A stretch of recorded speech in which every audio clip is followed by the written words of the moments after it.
show up and make a statement. Everything I do so instinctive and so passionate. Every word I move so descriptive like an adjective. I got a vendetta against people who patented being negative when you should be getting after it.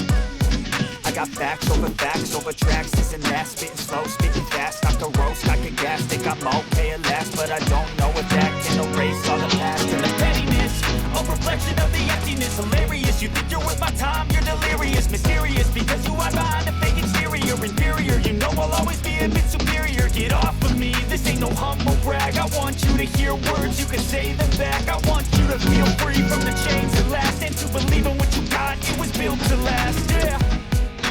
Now that I've been put through hell, I never got anyone's help, I had to do it all myself. I don't ever slow up, no I don't take shit, I got no love for the fakeness. If you wanna play tough and wanna hate this, I'll always show up and make a statement. I don't ever slow up, no I don't take shit, I got no love for the fakeness. If you wanna play tough and wanna hate this, I'll always show up and make a statement.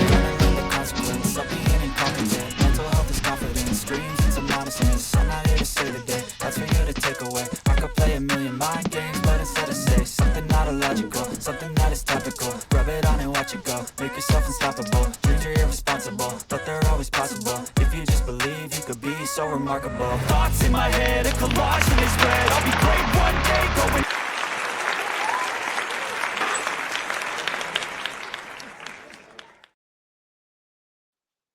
Okay, hello everyone. Can you hear us? Let's check the chat. Okay, we're here. This is Wednesday, and this is March 5th.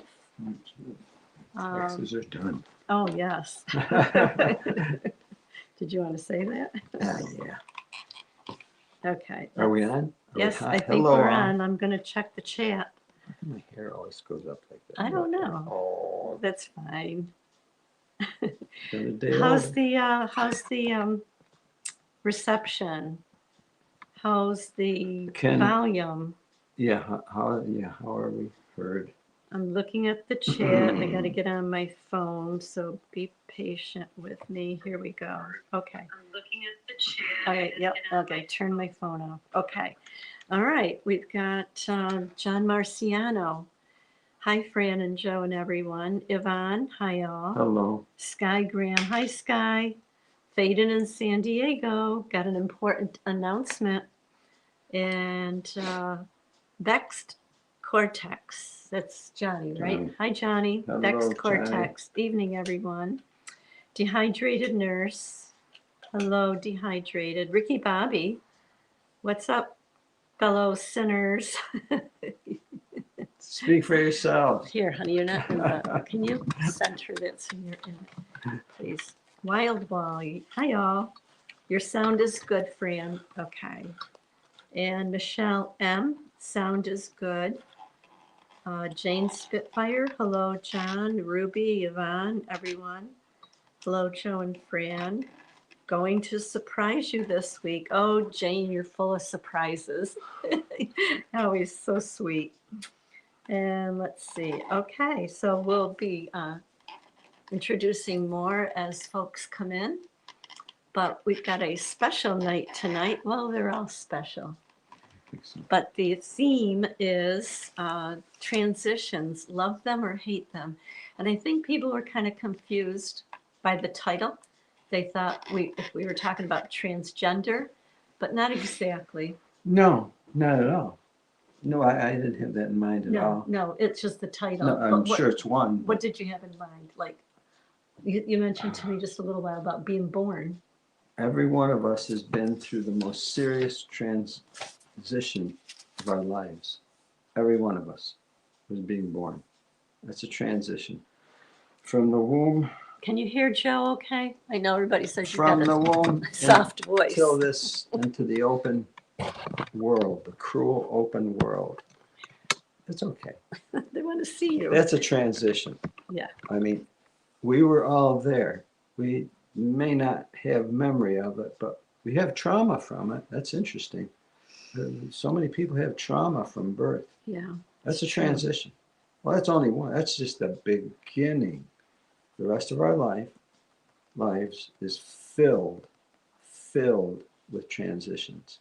In fact, if you're living, you're going through transitions, whether you know or like it or not. So I just kind of have an insight to that point. I want to welcome Paul Kohler. He says, how did I miss this? Welcome, Paul. Hiya, Paul. Paul's the motorcycle. Yep. Yep. You know Paul. Yep. Okay, so I'm sorry I interrupted you. So transitions. That's it. Okay, so I'm just, we're adding birthdays and anniversaries to our ExJWFriends.com. If anyone didn't know, we have a website thanks to Shauna and David on Discord. If anyone is interested in Discord, that's another place where ExJWs connect. They do movies, they have games, and they do all kinds of things on that. So I'm just getting this together to send over to David. But in the meantime, we can do the birthdays. Every time. All right, so we got a new month, March, and starting off March 1st was Joe's birthday, and Wendy Davis. Yep, from Rome, Randy Davis. Oh, yeah. Okay. Happy birthday. Okay. Past. Yep, that's right, belated. And March 2nd was our Shauna Hooley, Vern's wife, and Martin Hall, and yours truly, Fran Garino. Happy birthday all again. I went to the bank today and they said, oh, happy belated birthday. I go, oh my goodness. They know everything about us. And on the 3rd was Stefan from Six Screens. He calls in. Oh, yes, Stefan. Always good to hear you. Yep. And let's see, on the 4th, honey, you're just not in the, makes me nervous. Well, you're hogging the screen. Well, I can't help it. Not the chairs. I know. It's the chairs. Okay, let's see. So today, March 5th, is Indira Mako Brown. We met Indira. She made us some wonderful Oops. food. Whoops, We're did gone. we lose them? I didn't do anything. I just did this. Oh, dear. Maybe I did. Can you hear us? I think, well, we lost, oh, there we go. Look, just the camera. Okay. Anyway, today is Indira's birthday, and she made us some Jamaican food when we Yes. were in Alabama That's with great. Ken Mayo. That's Yeah, it great. was really good. So happy birthday, Happy birthday, Indira. The 7th, Penny Tarrant and Alora on the 7th. On the 8th is Trevor. On the 10th is Johnny. And Johnny goes by, what's his name he goes by again? Vexed Cortex. So Johnny on the 10th, Vexed Cortex. His birthday. On the 11th is Leo Rosenthal. On the 12th, ExJW Joy and Patty Wall. That's Vance's wife, Wild Wall. On the 13th is Natasha Garfield. The 15th is Artsy Kim. And on the 16th is Lindsay Garfield. The 18th, Doris Melsheimer and Karina Harding. The 20th is Kim Sue Wilcox and Howdy Paw. The 22nd is Michaela Abraham. The 24th, Jim Acker and Kelly Eckerman. 25th is Randy Eckerman. So you guys have birthdays a day apart, just like Joe and I. And also on the 25th is Dana Caluccio, if I said that right. I'm sorry if I didn't. The 26th is Pete Manning. We remember when he was a little boy.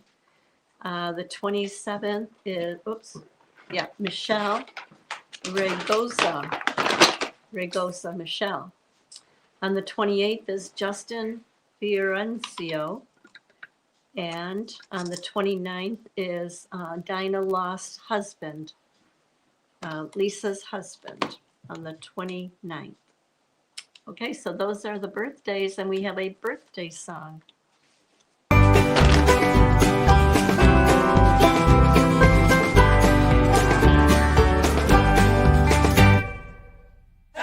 birthday! Happy birthday! Yeah, honey. That's a fast charger. That's what it says. Oh, okay. Back again.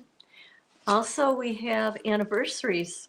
Oh, by the way, if we missed your birthday in Oh. March, please put it in the comment so we can add it to our list. And anyone else too who we don't have.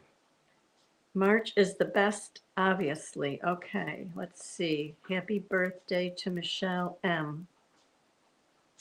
When is, let's see, my brother's birthday is March 27th. Debbie Moore. Okay. Michelle M. Thanks for shouting out my birthday. Happy birthday to all the March babies. And you are welcome, Michelle. Okay. Okay, and let's see. We also have some excuse me, we have some anniversaries in March. And let's see, make sure we don't forget anyone here.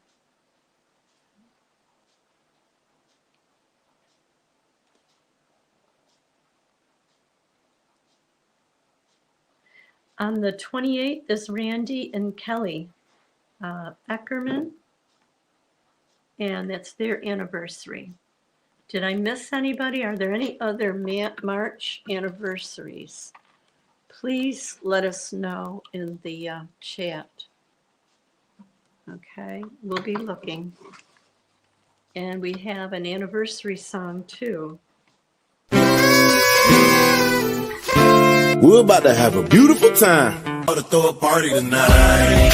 Hey. It's been a really long day for me. I should be living my life. Hey. Because time won't wait for me. I ought to throw a party tonight. Hey. Me and my friend, and I'll be happy that I made it. Yeah, to the end of the day. That's right. So I guess I throw a party tonight. Hey. Okay, we've got some other announcements. We had some sad news. You probably have heard by now that Barbara Anderson's husband, Joe, passed away last week. And I have their address if anybody wants to send a card to Barbara. Maybe we can put it in the on the screen, but I'll read it off and then I'll put it in the chat. So it's Barbara Anderson. Everybody's ready. 1527 Normandy Road. And that's in Normandy, Tennessee. So the road and the city are the same. The zip code is 37360. I'll repeat that. Barbara Anderson, 1527 Normandy Road, Normandy, Tennessee, 37360. So I'm sure she'd appreciate cards. She's loved by many, and many knew her husband, Joe. They were at Bethel. They were together 63 years, wow. And I'm not sure how old Joe was. Maybe someone can put it in. Oh, thank you for putting that in, Shauna. She put it in the chat. Thank you. And Stefan, Fran, don't forget Johnny on the 10th. Well, let me see. Did I say the wrong date? Let me check. I thought I said it. Yes, I said it. Thank you, Stefan. Yep, we mentioned it. Always good. Okay. All right. So Barbara, yes, I'm sure she would appreciate. We sent out a card today, so I'm sure she'll appreciate cards. Speaking of cards, and Joe and I had our birthday March 1st and 2nd, and we've never had more birthday wishes in our whole life. We really appreciate the birthday cards, the wishes, and Brian Ayan, or Ian, I think it's Ayan, from the Liberati, put on a nice little reminder for folks. He put our picture on there, and he said that it was our birthday. He said, please join me in wishing happy birthday to Fran Garino and Joe Garino. We appreciate how kind and caring you are and all you do to encourage our fellow survivors. May this next trip around the sun be the best yet. Well, it's not about us. We had 151 comments, and the comments were just beautiful. And everyone just showed appreciation for not just what we're doing, but what the whole XJW community Yep. is doing. Yeah, you're showing us the kind of love that you have for each other. That's what you're showing us. So our encouragement is making sure you stay linked together because it's fun to see it. Yeah. We didn't see that in that organization, but we see it now. Yeah. And we are inspired by that, by what you show. Thank you so much. We mentioned our goal has always been for all of us to stay focused on providing and maintaining love and support for each other. The good people coming out do that, and it provides for a beautiful environment. Loving people connect with loving people. So we appreciate everyone's support and what everyone is doing. There's not a day that goes by that we're not connecting someone, and with either phone calls or a text. And if you want to be connected with someone, just let us know. Our email, that we can put our email in the on the screen, JANDF Garino, there it is, at gmail.com. Our phone number is 315-221-0130. We are Eastern Standard Time in Central New York, so just be aware of that. Usually we take calls up to 10 p.m. Oh, well, Or yeah, and early. if someone needs to call anytime. Yes. Call anytime. And Thomas just said, I'm sorry, I didn't know you had birthdays. May God One bless every you and year. all. And I'm sorry, I didn't know. I can't hardly wait to see you in August at the upcoming It's going to be interesting. gigantic meetup. I call it Rick's Excellent Meetup. That's what I call it. Yeah. So speaking of that, that's part of our announcements. That's in August. I'm going to jump around a little bit. August 1st through the 3rd. It's a Friday, Saturday, Sunday in Tewksbury, Massachusetts. Rick Fran, he's been organizing this. This is for 2 years. He started when Wow. we were all in Washington, D.C. in 2023. So the name of it is called Still Alive in 2025. Don't forget, 1975 was supposed to be the end. Yeah. So now this has been 50 years, and look at how many people are still here. Well, how many people have left? That's more important. And so that's what this big, gigantic meetup, he calls it a convention, but we don't like to trigger people. You mean me? You're one of them. Yeah. Yeah. I don't like. I never ever liked any of the conventions. Went to them. Didn't like them. People were nice, some of them, but the convention, So, but I truly do look forward to seeing friends again. Yes. There's going to be at least 300, maybe up to 500 folks. It's going to be at the Hilton in Tewksbury, Mass. The event is free, but you do have to get your own rooms and food.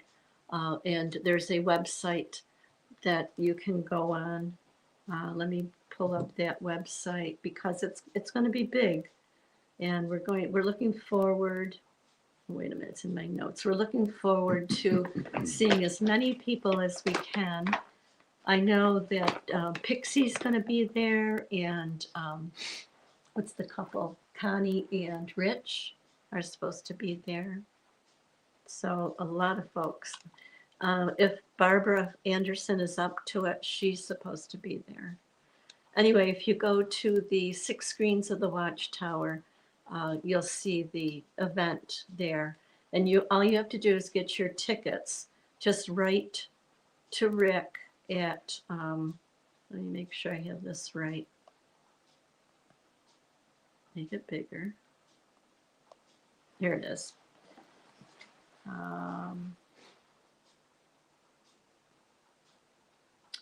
exjwworldnews@gmail.com. Just write to Rick and ask for tickets. Again, the tickets are free.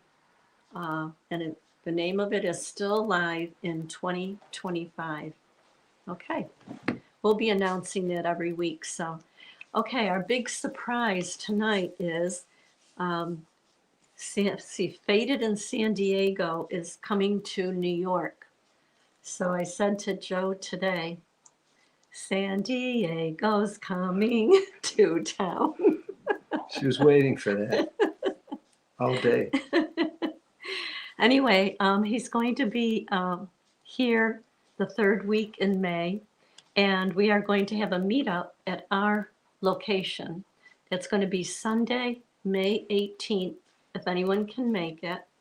We're not putting a time on it because people are coming from out of town, so we're keeping it open at this point. We're asking if people could bring a dish, and we really should have a nice time. You get to meet each other. I know Jay wants to come, and hopefully Culty Talk can come, and Mr. and Mrs. Bob. So there's a lot that we invited, and we hope that you can make it. Again, the date for that is Sunday, May 18th, and it's going to be at our place. If you go to the ExJW website, it's going to be on there. Or our address is in Frankfort, New York. We'll give more specifics as the time goes on, but we're going to get to meet Faded in San Diego. He comes on the program every week. Okay, let's see, how are we doing? Is everyone still with us? I got to check the chat here. We've got, is anyone in the, is backstage? Let me check with Shauna. Anyone backstage, Shauna? Okay, I don't see anyone backstage. You want to do the 5-minute little? Yeah. Okay, we have a 5-minute short video. Video's great. Just see what you think. See what you think of this gentleman. He's a You got his name? professor. I'm not sure where he teaches, but very steady and experienced. Yeah, he's older. with world politics, and can really help, I think, put perspective on things for a lot of people who don't follow it. See what you think. His name is Victor Davis Hansen, and it's called Be Careful, This is Serious. David Davis. Victor Davis Hansen. Davis. There's been a lot of false information, what the left calls misinformation, disinformation about what's going on in these first 30 days. It hasn't even been 30 days. It's reminiscent of FDR's first 100 days, and they call it the MAGA revolution. It's not a revolution. It is a counter-revolution. There's a big difference. I want to talk about the Trump counter-revolution, not the revolution. This is a restoration. Let's use the word Trump restoration. We don't really appreciate what we've been through with 8 years of the Obama revolution and the 4-year more radical third term of Obama using or employing the waxen effigy of Joe Biden. A revolution that we've experienced was a cultural, economic, political, social revolution.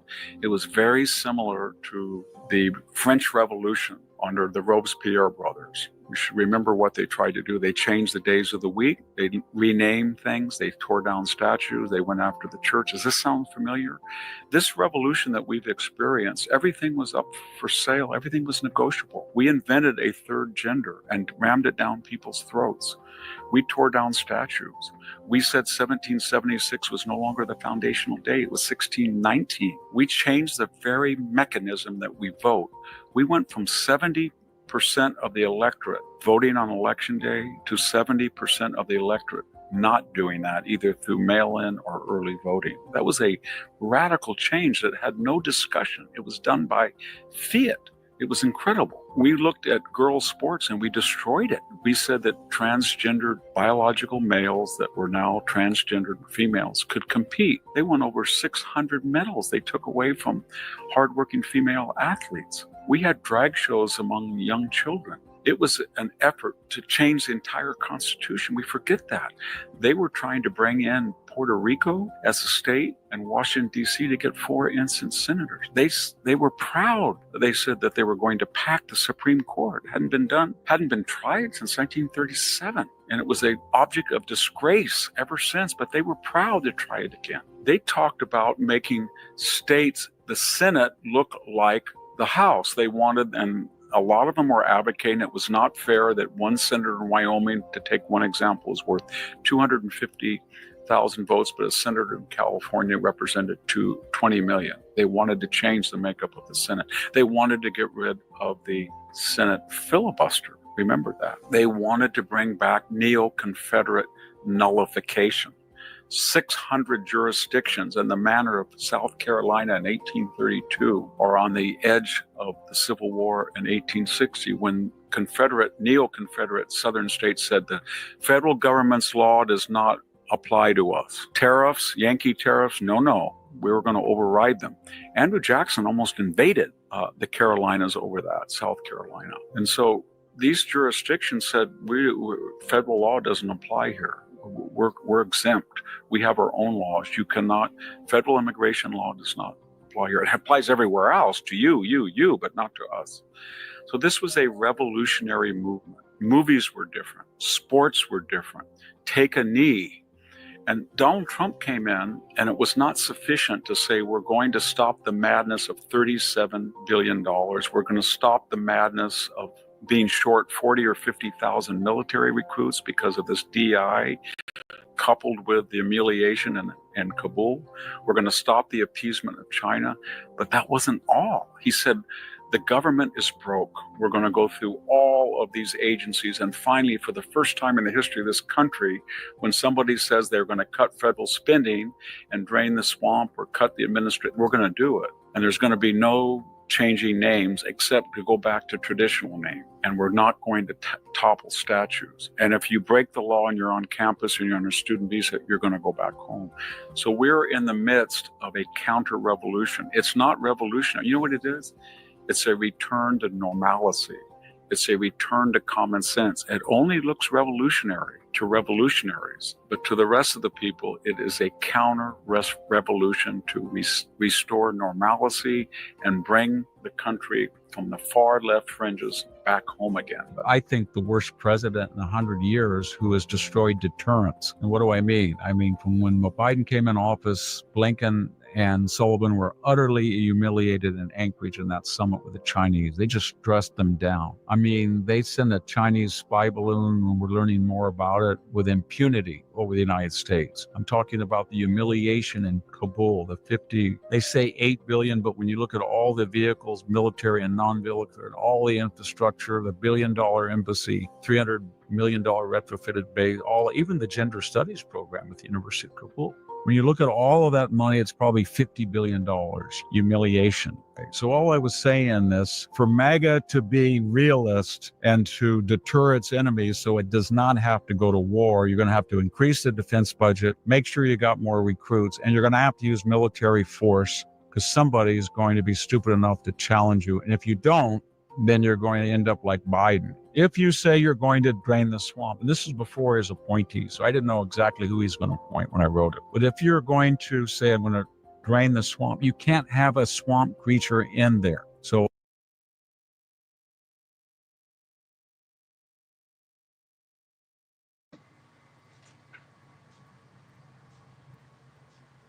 that was it. Just a short introduction to the man. He's given a lot of commentary on so many things. If you look up Victor Davis Hanson on YouTube, you'll see him, and he's there. He's a voice of reason for so many things, and it's just one more piece of information that we could use in making our decisions in our lives. That's the difference in being out now as opposed to being in the organization. In the organization, we allowed other men to make our decisions. And we didn't, not to get information from them. They actually made our decisions for us, or they tried to, I should say. We need information to make our decisions. And he's one man. See what you think. Just wanted to introduce him to you. Mm-hmm. Anyone like to join us tonight? We're going to have lots of discussions and basically transition. Hi, Annie. Hello, Annie. Transition. How was it? One example is, what kind of transitions did you have to make coming out of the organization? Or maybe we're older now and we're thinking of the next step, where we're going to go. Maybe we've lost a loved one. We've never faced that before. So anyway, Annie, what would you like to add? Well, in my case, it was an age thing, coming out and realizing that I had spent so much time in the wrong place, lost a lot of years, but I can't get back. So it started with my mindset. I had to transition my mindset and just realize, well, I only can go forward, so let's see what I can do the rest. Yeah. So, Good attitude. So true. So what kind of things have helped you to make this transition? good question. I'll think about it for a minute. Yeah, no rush. I'll give you No rush. a little hint, Annie. Everybody makes transitions, and some people have made the transitions that we are presently facing. So, then what? What can we do about that? Mm-hmm. There's people that have already made them or are in the process. Mm-hmm. What can we gain from them? Oh, yeah. Well, one of the things I had to do was try to make friends and contacts outside the org, which is hard for witnesses, although not as hard for me since I've had a lot of contacts with non-witnesses throughout my life anyways, but not on a friendship basis. And excuse me. Also learning to stop judging people and accepting people as they are, which for a witness is really hard to do. Tough, really is. Yeah. We see that. I'll interject, Annie. We were in for 36 years. We recognize the heavy emphasis on judging. Before that, we grew up in a Catholic church, then left, grew up in college life, grew up outside in work life and whatever life. You don't get very far if you're going to be a judgmental person. You just don't, because you come off appearing to be better than everyone else. And you're not going to have any friends that way. You're not going to get along. You're not going to be included. It doesn't work. It doesn't work. And so when a person comes out of JW, they're going to be faced with getting rid of something that's very ineffective for them, being judgmental. So they shouldn't be surprised if they lapse back into it. They shouldn't be surprised. That's a good point too, because we can be triggered. Yeah. So, and then we take a few steps back, and then we have to recover from that. Yeah. So you have to anticipate that that's probably going to happen to you at some point. Absolutely. Yeah. It's so realistic. It's just such a realistic attitude. We always have to make course corrections. So the better we kind of monitor ourselves, and even maybe someone else who we interact with kind of keeps an eye on us, and we keep an eye on them. That's a friend. That's a friend. See, we didn't rely on friends like that in the organization. A friend, quote unquote, in the organization was someone who said all the right words and was Right. quote unquote encouraging you to do the same. That's what a friend was. Well, that's not a friend. No, because you couldn't pour your heart out to anyone. Right. That's why a lot of people go to counseling, is because the counselor is a neutral person and they're not going to be judging you. So you can speak freely and not have to worry about them judging you. Yeah. And we never had that in the organization. Never. No. Annie, do you remember how we first met? I do. If you don't remember, it's okay. I'm not good. I should. How we Well, first met. yeah, I got your name from someone that you had, and you, Ken Mayo. yeah, Ken Mayo. Yep. So Ken Mayo, he's in Alabama. He put an interview. He did several interviews with Wendy Renee, and he put his number out, and we called him, and you had called him, and Celeste had called him. So after we had spoken with Ken several times, he gave us Celeste's number and your number. And that's been a couple of years now. We've been keeping in touch, and we got to meet you at least twice in person, right? 2 times. Yeah. Yep. Yeah. So, yeah. So anyway, those connections are important because we need those connections once we leave the organization. Right. Yeah. Just wanted to say hi to Eric and your beautiful picture of you when you were younger with Desiree. Wow. So nice of her. Thank you. Oh, thank you guys. Can you hear me okay? Yes. And I'm glad you provided that picture. Yes, thank you for that it's picture. It's good to keep in our minds who is important to us. Yeah. Desiree didn't like pictures of herself being out there, but she's not with us anymore, and I guess I get to do what I want. Well, we like them. We like and them. it's a good picture of us, and I think she'd approve. Oh, it's a beautiful picture. Beautiful. Don't stop sharing. Yeah. That's right. The theme, I'm forgetting it for some reason. Oh, Transition.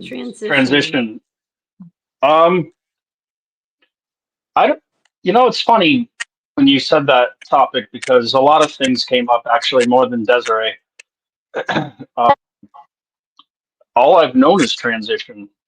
I mean, it's an old familiar pain that I've had throughout my life, from being a teenager to right now at 43 years old. The pain transition of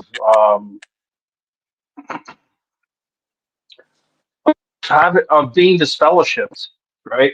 And losing your family and having to get new friends and start a new life for 3 years. Coming back 3 years later, getting disfellowshipped again, losing your family and friends permanently. Leaving Rhode Island to Tennessee. A lot of transitions. I call it survival. You just don't think about it anymore. It wasn't until you brought up the topic of all the transitions I've been through. Even at 16 years old, there was a marking talk on me, broken pot, and everybody knew what I did, because all gossip goes through the elders' kids, and it was constant transitioning for me. I feel the reason I connect with the comic book character Wolverine Logan the most, because he was a fast healer, but I'm a slow healer. And I'm the opposite of him in that regard. But he had a lot of pain, and he had a lot of opposition from his own.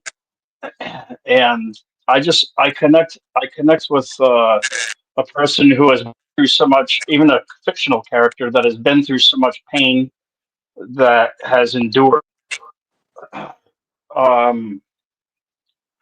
And I guess what transition means to me is survival. It's almost like it's almost just like adapting, like Darwinism, like adapting to your environment. And it's painful. And how about even the transition of being in without you guys, but really, like I'm in complete isolation from the physical realm of people. I haven't had a hug in 5 years. Desiree got sick that all she could do was just stay in her zone in her room and just Oh, tune out the rest of the world. I haven't hugged anybody in that amount of time. That's a transition.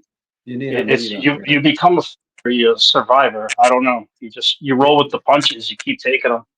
You know. need a meetup, Eric. You need a meetup. Yeah. You need a meetup. And we'll Yeah, I think you're right. I think at this point in my life, I need to kind of change some things and see if this is where I want to live. But life is my oyster, if you will, right now. I can live. I can't move anywhere that I want. Not that I want to right now. I do have a good living situation, so I'm not going anywhere in this moment. But if something ever came along to be around some true friends or something that I felt like would be a good place to be to have a social life again. But again, that's why I'm a survivor, and that's why I roll with the punches, is because I think of these things and I think what I can do. But I battled whether I'm going to keep my show with Rick, but I probably will just to keep busy and to give the people something. If it helps one person, then it's good enough for me. Yeah, Eric, there's benefit for others that you'll probably never know until later on in life. Others are benefiting, and you probably won't know, but they are. And the other point is this: from your point of view, from our individual point of view, we look at other people's lives and we say, "Oh, they're so stable and they're so all set and everything," but they're really not. Everyone's life they're going through some transition. They're trying. Absolutely. Everyone. But yet we look and we think, oh man, they're so set. They're not set. In our minds, we like to think that. Glad you put your camera on. Yeah. Eric, Yeah, I actually had no reason not to turn it on at this point. I just forgot. That's okay. That's all right. We liked the picture too. Not to put you on the spot, but what's the possibility of you coming to the big meetup in Tewksbury? I'm thinking about it. I just don't want to pay those prices for a hotel. So I got to see what I can do. Yeah. Don't worry about that, Eric. What do you say that? Because. Well, there's always ones that come to help other ones. Rick said that there's people that are offering money to help. Don't let that stop you. Yeah. And the place that we're staying at, it's a what do they call it? We're staying across the street. Yeah, we're not staying at the we're not staying at the hotel because it's too hotel. expensive. And we can cook our own meals. And if Jerry comes, or I'm sure you'll find a roommate, we can split it. And don't worry about the cost. Man. Don't let that stop you. Yeah. Just how would you get there? Would you drive? Fly. I would just fly, yeah. Okay. Wow. That would be great. We would love to see it. That would be fabulous. That would be so good for you. And the friends would love to meet you in person. It would be really good to meet everyone and to see you guys again for sure. I've been up and down with it, just teetering with it, wondering if I do it or not. The hotel price, like $175 a night, is the biggest threat. Not so much the air flight, but I tell you what, I don't want no DEI hire on my airline. What's that? Am I racist for a white male? I'm just kidding.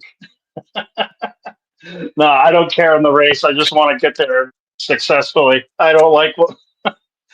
I get skittish with everything that's going on, but anyways, I'm sure everyone will be fine. But yeah, airway would be the best way for me. For sure. Yeah. I might even I probably would rent a car while I was there. I might go and visit some of the old stomping ground. I mean, Rhode Island would only be about an hour's ish drive. I might visit some restaurants or just kind of.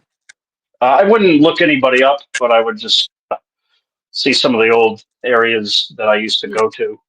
That would be nice. Eric, I can guarantee that you'll get at least 300 hugs. You'll get over hugs. Yeah, I know. I probably wouldn't know what to do with them. That's okay. Now we'll keep on it.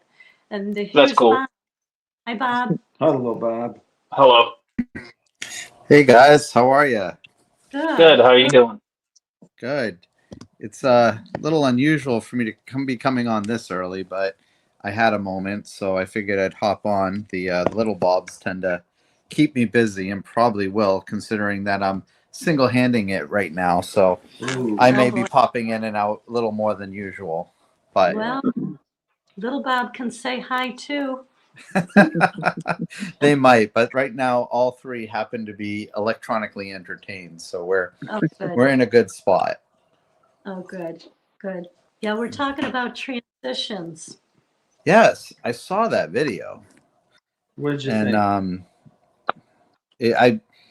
I liked. I mean, I personally have a lot of connection with a lot of those thoughts. That does fall into my realm quite a bit. But what I thought was interesting about that video is the historical reference. I never really thought about the 1930s approach or the other things,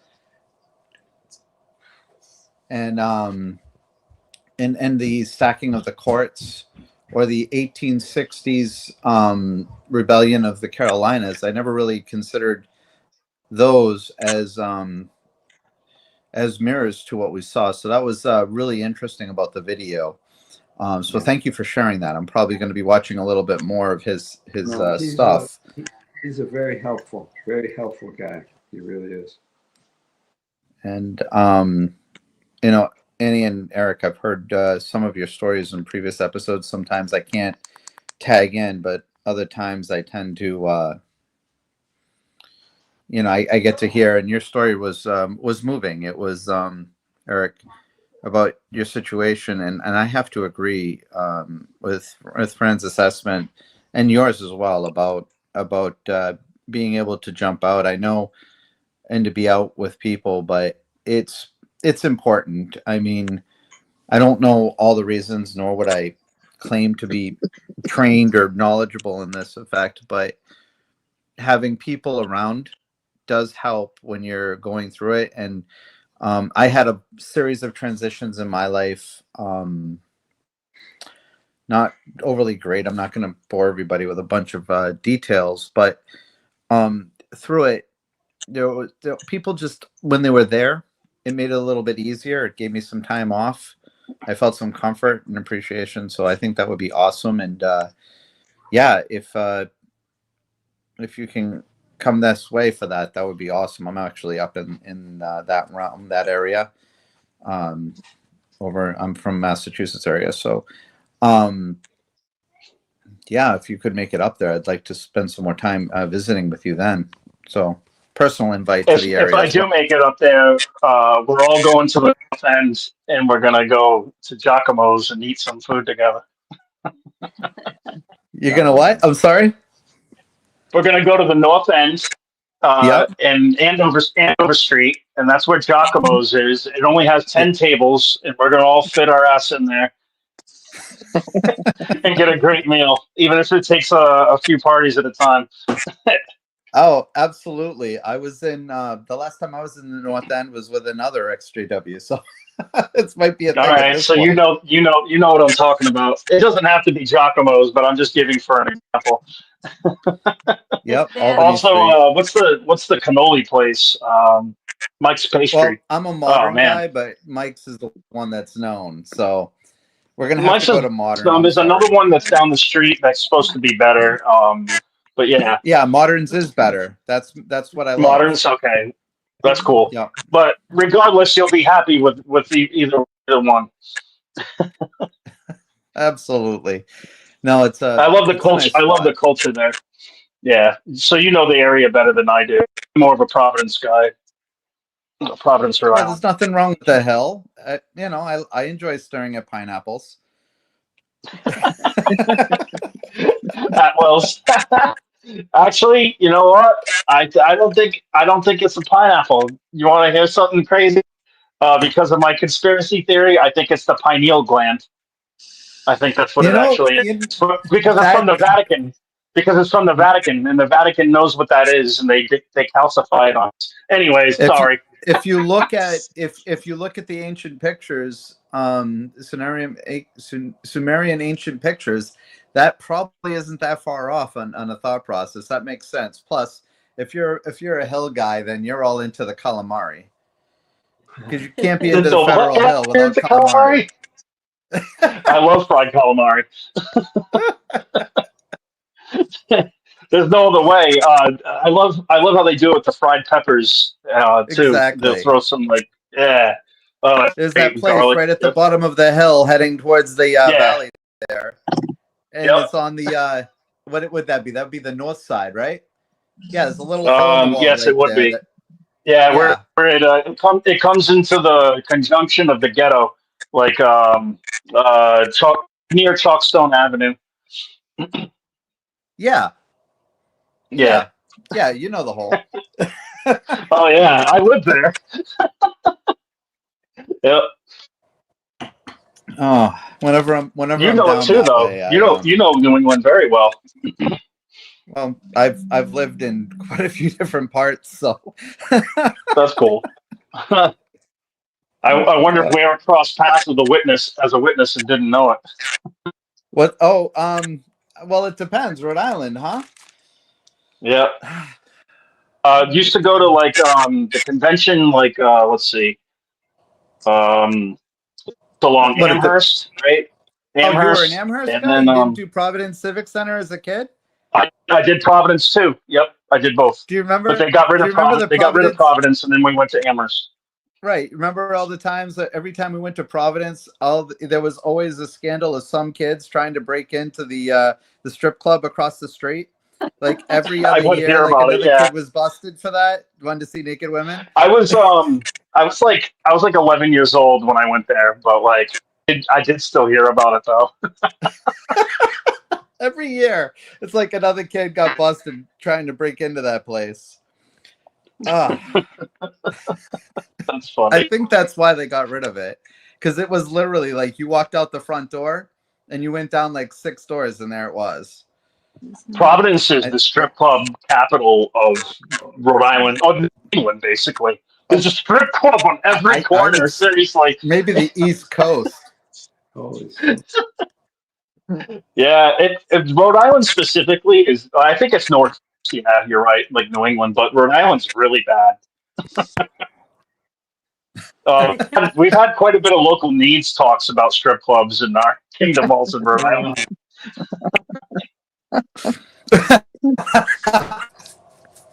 Oh, dude, I don't want to get you too bad, but what were you in the Highlands congregation? No, East Providence. Oh, you're in East. Okay. East Providence. So East Providence is like Riverside area. It's in Riverside, Rhode Island, Right. is where yeah, and it shares with East Providence. East Providence is where I lived. I lived in Providence as well. At that time, I was at that congregation. Even if I lived in Providence, I just all went there, whether I lived in Providence or East Providence or Riverside. That's the The, congregation I went to. Was Kent Heights. Um, the thing about Rhode yeah, Island is I it's don't know not the that big. Providence congregations. It was in Okay. Massachusetts. So we used to call that West Seekonk. Yeah, yep. That's exactly my neighbor. I'm east of I'm east of Seekonk. Yeah. Oh shit. You know Seekonk. So do you know my old landlord? His name was he's the presiding or sorry, he's the Kobe, and Coordinator. his name's Yep. Tony Freitas. Do you know Tony Freitas? Yeah. Oh I shit. can't say You do? how. I can't say how I know him because that will out me. Oh, that's so funny. What a small world. Yeah, he was And the landlord while Desiree and I were disfellowshipped, and he didn't know what to do with us. One well, time, I was walking to my car and shared a garage because he lived across the street from me, and I lived in the house across the street from him. rented it, and we shared the garage. And I don't know, man. I'm a very kind person, like, and I'm into ritual and certain things that make sense, not just blind rituals, but I always say good morning or whatever, a greeting to somebody, especially if I know them. I say good morning to Tony. I didn't say his name. I just good morning, and I didn't even look him in the eye. And it was first thing in the morning. I was groggy, and he goes, "Eric, not even a greeting," and he brings up Second John, whatever, and I'm like, "Really, dude?" But there was one time there was a snowstorm, and there was a woman who was stuck in her car outside my house. So I got out there and helped her. It was hard for me to do it by myself. So the guy, the Kobe came over, and he's like, "We're not supposed to talk." I'm like, "Listen, you came to me. Don't make it awkward. Just help me push this woman out, and we'll both go home." You have to be like that with these guys, in my direction. Yeah, right. Don't make it weird. We're both here to, like, for Christ, to help this girl and get her in her home. Come on, dude. Oh man. Oh well, what are you gonna do, brother? You know, Bob. They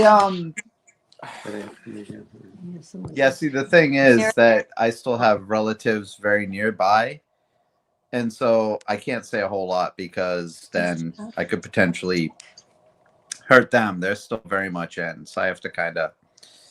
I understand.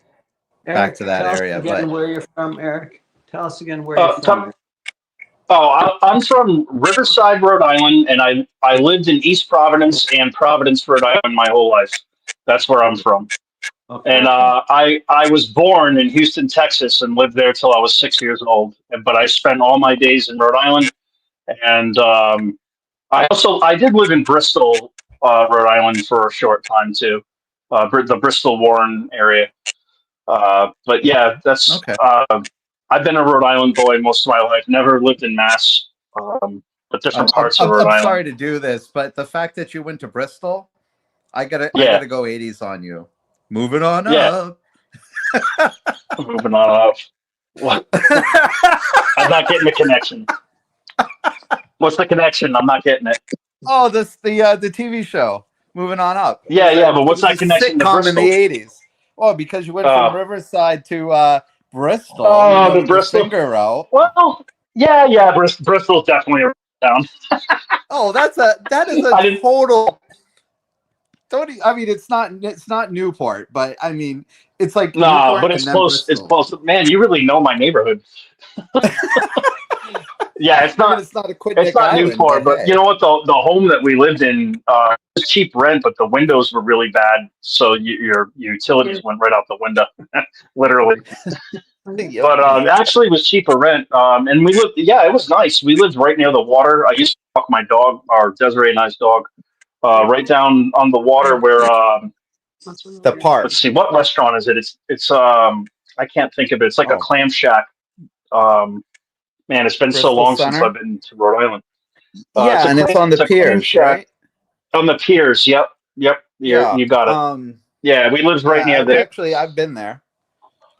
Oh, cool. Now, I wonder if we do you know Jesse Silva? Jesse Hey, Silva. Eric? I don't. Jeremy Brayton? No? Okay. Because like these are really popular guys. Yes, Fran, I'm sorry to tear up your show. No, that's okay. You're not. Someone is texting me. She said she's from Thompson Center near Rhode Island. Are you familiar with Thompson Center? Is that where they make CBA? Thompson. The Thompson Center. What town is it in? Connecticut. Isn't it Thompson Center? Connecticut. I don't know Connecticut too well. Wait. Yeah. Just I know West Rhode Island, which borders Connecticut. I know that pretty well, and I know people there, but I didn't get too far. Yeah, Mystic area, I know, like the border, but I don't know too deep into Connecticut. Yeah. Okay. That's cool. It's all a small world, though. Even you guys live like 3 or 4 hours from me, where I used to live. Right. Yeah. So you're near Albany, is that correct? Yes. Us, Eric? That's you. Yeah. No, we're almost to the center of the state. Just look at the center of the state. Oh, okay. Albany's more south, I think, right? I'll Yeah, tell you south how and far. east, I'll tell 90 you how far miles we south are. and east. Okay. Yeah, all right. That makes sense where you are. That's cool. Yeah. So, Eric, are you 3 hours, 4 hours. wicked smart? My mother would say I'm wicked smart, and I would say to her, "No, you're just not that bright. No, I'm average."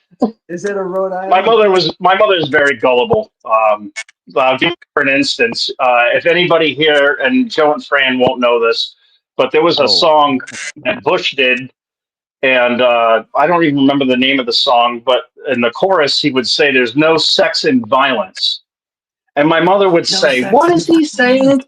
And I didn't want to give up the song while it was playing on the radio as a teenager. I'd say, "There's no sense in violence, Ma." And she goes, "Oh," and he's British, and I Defending was that kind Gavin, of I smart love ass kid. I'm not smart. I'm not wicked smart. My mom's just not that smart. Oh, what's his name? it. Get yourself a cup of Yeah. coffee and a donut. Get a cup of coffee. Pray to Jehovah, right? Because they don't say Yeah. Jehovah. They say Jehovah. They add an Jehovah. R to it. Pray to Jehovah. Drink your coffee and pray it doesn't get wicked dark out there. There's a noise coming. It's gonna blow your house away. You just make sure to bring me home my awful. Damn, you know Rhode Island so well. I have a friend of mine. He's a witness. His name is Bobby the Bull. Bobby Frechette. And there was a thing where if you drank 3 awfuls, you got one free. And he drank all 3 of them, and he gave me the 4th one. And he went outside and he took us all and moved us away, and just hurled them all up. But if you knew what an awful was, the drink is it's massive, and he drank 3 of them. Wait a minute, trying to get this Dude. focused. There it is. Okay, so Eric, we're 4 hours from Riverside. Okay. 3.5, I said. All right, close enough. Yep, close enough. Yep. Yeah, it's almost like New England, New where York. are you now, I've been Eric? to Albany. That's why my guess was. I had some friends there, but I don't even remember their name.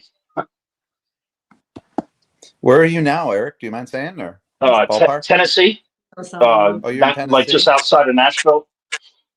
Oh, okay, Western. Well, Central. I would say, let's see, I'm central, kind of, because I'm north. I'm northeast, I guess, actually, northeast of Nashville. Okay, coming up 87, then, right? Yep. Oh. And 65, 24. See, when you say 24, it means something totally different up here. Really? Route 24, right? Trying to think of it. Yeah, Highway 24. I don't know. I don't take it often, but it blends in with 65. Yeah. Well, up here, 24 was from Fall River up to 128. Oh, yeah. 24 is a complete. Oh, was it 24? 25? I don't know. Sorry if I don't get it right. I'll probably say 24 from New England. You're right. That goes to Fall River. And where else does it go? It goes all over, like near the Cape, I think. 25 does the Cape. Taunton, 24 goes into Taunton. Right. Yeah. That's the one you're thinking of. Yeah. It's 25, I meant. Sorry, I'm dyslexic. It's great. It's great catching up, but we got to transition. Man, sorry, did you guys. see that? No, I know. It's like there's nobody else here. That's why I said I was taking over your show. I apologize. Look, no, we're going to transition now, and we're going to talk about transitions. The big deal now, apparently, and see what you think about this, is how so many long-timers in Watchtower organization are going through massive confusion about what on earth they're doing. In other words, why are we here? In other words, what is our mission now? What does it mean to be a witness? How am I supposed to behave and act? It's not like it used to be. I mean, think about it. 20 years ago, 30 years ago, I mean, it bears absolutely no resemblance, none, to what it was 20 years ago, 30 years ago. So the question is, what are they transitioning into? And especially if there's any ones who are in right now, PMOs who are in right now, what do you see it transitioning into?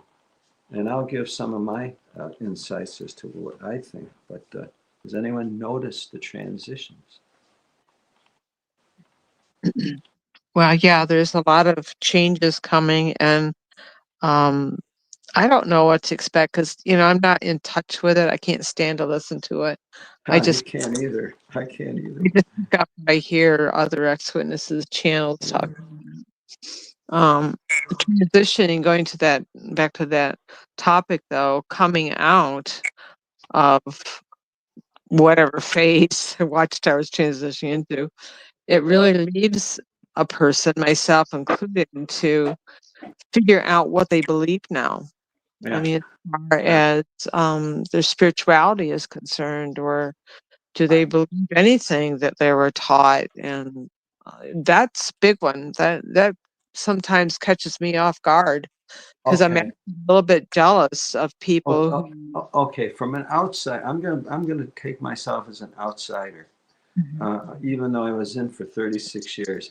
As far as I'm concerned, I am an outsider to that organization because we had a culture and everything before Watchtower, so we're like outside observers, but within it. And so, from what it seems like, a person would come to that organization for truth, but then slowly be transitioning into lies. In other words, because they used the Bible heavily back then. Oh my goodness, we'd go through what, 20 or 30 scriptures at a crack. Couldn't keep It's up all sometimes. Bible based. Wow, this is the truth. Hey, we're really digging. It went from that to just listen, obey, and be blessed. It's in the Watchtower, and the Watchtower references not the Bible anymore. They reference the Watchtower. They don't reference the Bible anymore. So, and then the next step they transitioned to, and this is the thing that threw me over the cliff, the broadcasts on the big screen. It's like those devils. They said they would never do that. And now here they are doing that.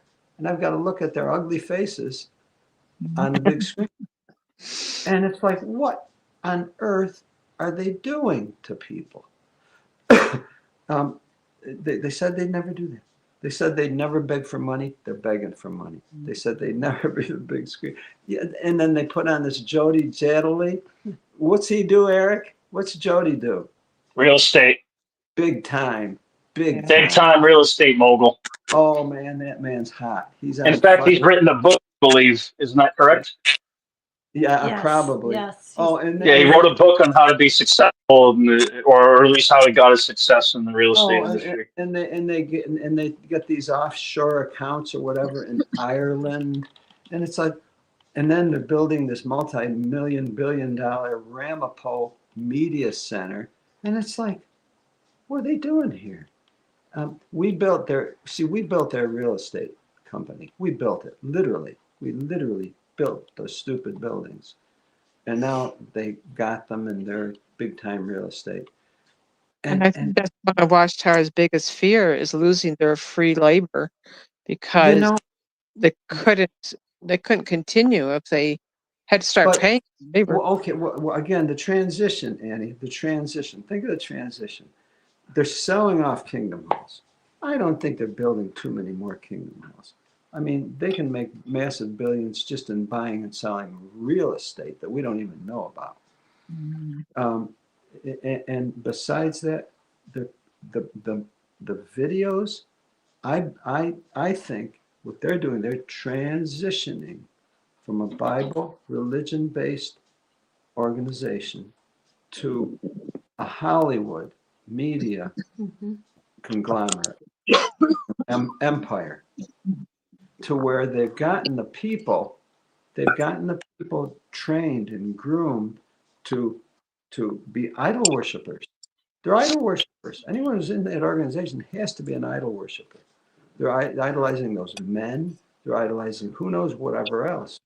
And so now it's a simple thing to swing them over into, the Watchtower stars at the Ramapo Media Center and have everything be online. They don't need Kingdom House. Every once in a while they can have a convention just for the heck of it to get people together. And then, but 99% of the time, it's all just watch, obey, and be blessed, and keep spending and keep sending us money. It's Hollywood. They're copying one of the most popular, successful industries in the world, Hollywood. They're doing it. And why would anyone be there, go there for religion or for God? It's ridiculous. Absolutely ridiculous. I'm not sure if you guys did anyone see the newest JW broadcast at the end of David Splain's talk? Oh, no, I didn't, but someone said he's insane. He is for this, but anyways, he's telling everybody the importance of like not doubting the governing body's decisions over like building projects being built. Yeah. Like Ramapo, he brings up specifically, they're calling themselves out. It's hilarious. And he says that in the 1950s, maybe 40s, 50s, I don't remember. You'll have to watch the video for yourself to get the exacts. But he says that the building they had in whatever street it was it Pennsylvania or was it New York or wherever? He goes, people were telling us, well, why would you have to move back then? If the end of the system of things is coming. And then he said, well, it proved to be that the end of the system of things didn't come. And, we would be in that rusty old rotten building if we would have listened to the people. But here we are, Jehovah directs us. Well, what about all the people that sacrificed 1975? Like people like my grandparents, and some people my grandparents ended up okay, but some people gave up everything. And what about, is it acceptable for them to live in rusty houses, and not invest in this world because you guys want everybody's money? I mean, that's what it seems like to me. It's rules for thee, but not for me. I found it very disrespectful and very haughty that they would actually even talk about it. And they kept saying how important it is that they're going to be using Ramapo in the future and just trust the governing body's decisions. They're a real estate company more than ever now, and that's their agenda, and they don't care about anything else other than getting that done and getting new people to do their slave labor. Okay, and I agree. I mean, we were slave labor for their industry, for their organization, and real estate, I think, is one of the ways. But they're media. They are a media company. They started out as media. We helped them become real estate by building those buildings. So now they've got real estate, media, now Ramapo. But here's the thing that always gets me. The people went there for religion. The people seeking religious truth. Okay. Now, why, though, was Watchtower's publication, and first publication called Zion's Watchtower? Does that mean anything to anybody? Do you know what the Zionist movement is all about? Stefan is on, and a pasta dude. Yeah. Don't want to lose anybody. I asked the question, does anyone know what the Zionist movement is all about, and how might the organization transition people from worshipers to political supporters? Yeah, the Zionist movement was, Russell was very involved in that. And he did a lot of touring and spoke to the Jews about going back to their homeland. Oh, yeah. Establishing the kingdom, it was going to be the kingdom of God, was going to rule from Jerusalem. And I mean, I don't know all the details, but yeah, he'd spent a lot of time on the road and speaking to Jews in particular, Yeah. obviously to them. Well, and if anyone follows Trump too, he is very, very, very soft on Israel and for their success and whatever. So it's like it's all becoming so visible, and I really think the witnesses are going to become Zionists. I mean, There's a thought. whatever that means. Yeah. Anyone else? Stefan, Stefan, a pasta dude, come Bob. come rescue me. Eric, Annie. Well, I'll go. A lot of I things. agree. Oh, who's going? Go ahead. No, that's all right. I'm very patient. Actually, I'm glad that Joe's carrying on because I'm trying to eat dinner. So Yeah, no, I hear you eating. I hope you're enjoying it. Yeah, don't make sure you chew your food. That's right. yeah, that's a weakness. Chew 100 But the times. reason I called is today I saw a video by Stop the Shunning Beth that touched on the transition and how much the internet. Yeah. See, all this stuff is happening to the organization because they're reactive. They're not getting anything from heaven. They're reacting to courts. They're reacting to changes in how things are transmuted through media channels, the internet. And I can tell you this, when I used to watch infomercials,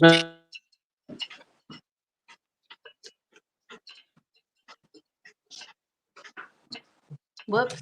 Are you still there, a pasta dude? I think we lost you. Can you hear us? Can anyone hear us? I can hear you, Joe and Fran, but I can't hear a pasta dude. Okay. All right. Yeah, Maybe let I hear him. you. I hear you as well. Okay. Why don't we let a pasta dude have his dinner? And Stefan, what would you like to add or say? Hey, Stefan.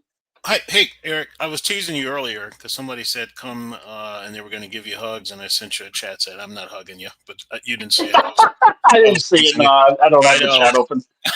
You know me, I'm a smart aleck. That's awesome, dude. You know what? Now, if I meet you, I'm gonna force you to hug me. I know. I just jinxed myself. You'll be chasing me around. I had an interesting epiphany today. This is one of those days where something just popped in my head, and I had to sit down. And I don't think I've really fully processed it, but it does fit in on a certain angle to this concept of transition, especially if somebody is thinking in terms of if I leave, where do I go? Right. What do I do with myself? Where do I go? And I'm just going to go back, and I'll be as quick as I can. I was thinking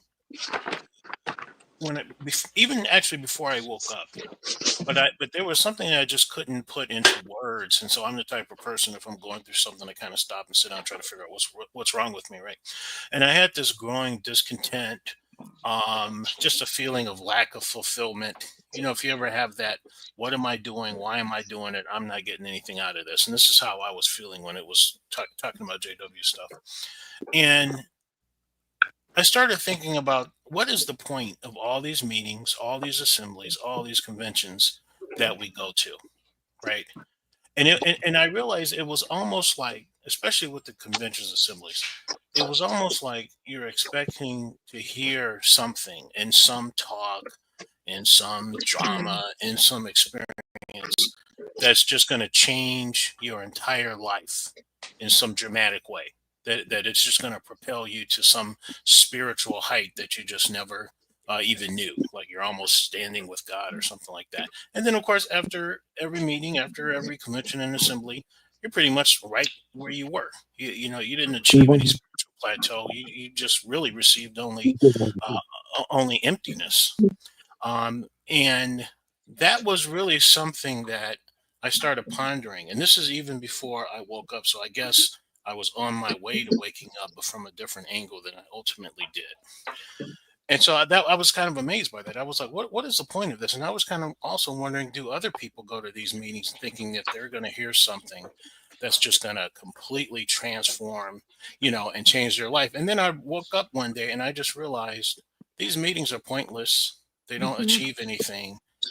I mean, and even when I was a witness or was a Christian, once you learn it, there's no need to keep going back and just discussing the same stuff over and over and over again. It's just what a waste of time. So eventually I woke up again from a completely different angle than I left it. And here's the point. I'm going to bring it full circle and shut up. I was listening to a video earlier today while I was working, and it was a number of motivational speakers. And this one guy in particular pretty much voiced exactly what I said. They pay him to be a motivational speaker. And he said, I get paid. I go to these places and there's hundreds of people, 1,000 people, whatever it is out there. And he says, and I realized over time, it's the same people kind of over and over and over again. They'll sign up for a seminar to teach them how to get to the next level in their life and whatever the case is. And he says, and, he was just thinking about the fact, he's like, what do you think that you're going to hear at this seminar that's going to be so different from the previous seminars, and that's going to somehow change your life in such a way that you're never going to be the same? You're not. The things that you need to hear, you've heard.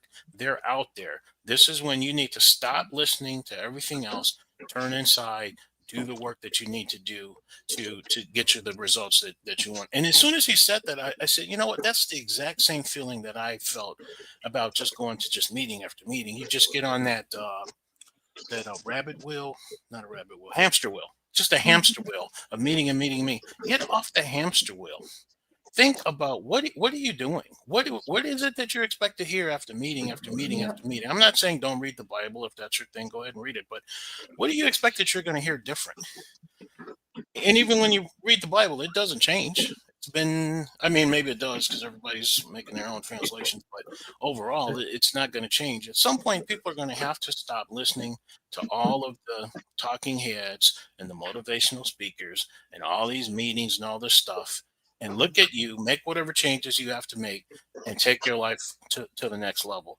And it was just such a serious reminder of why I was so discontented in this organization, because at the end of the day, it just really wasn't benefiting me. And I'm thinking maybe there's probably a number of people that feel the same, especially as they see things change.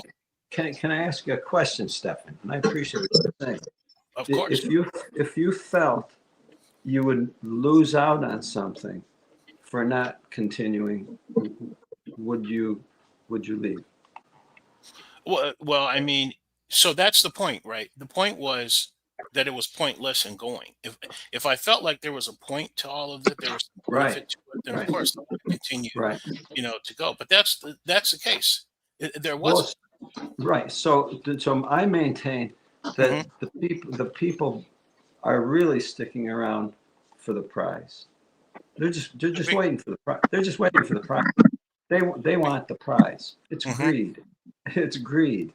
Right.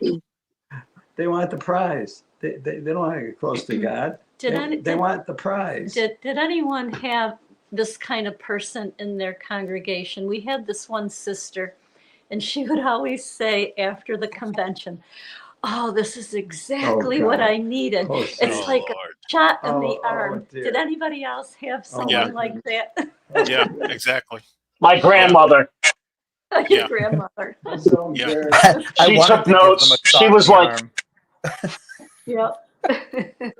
Or they would say it was the best assembly they'd ever gone to. Yeah.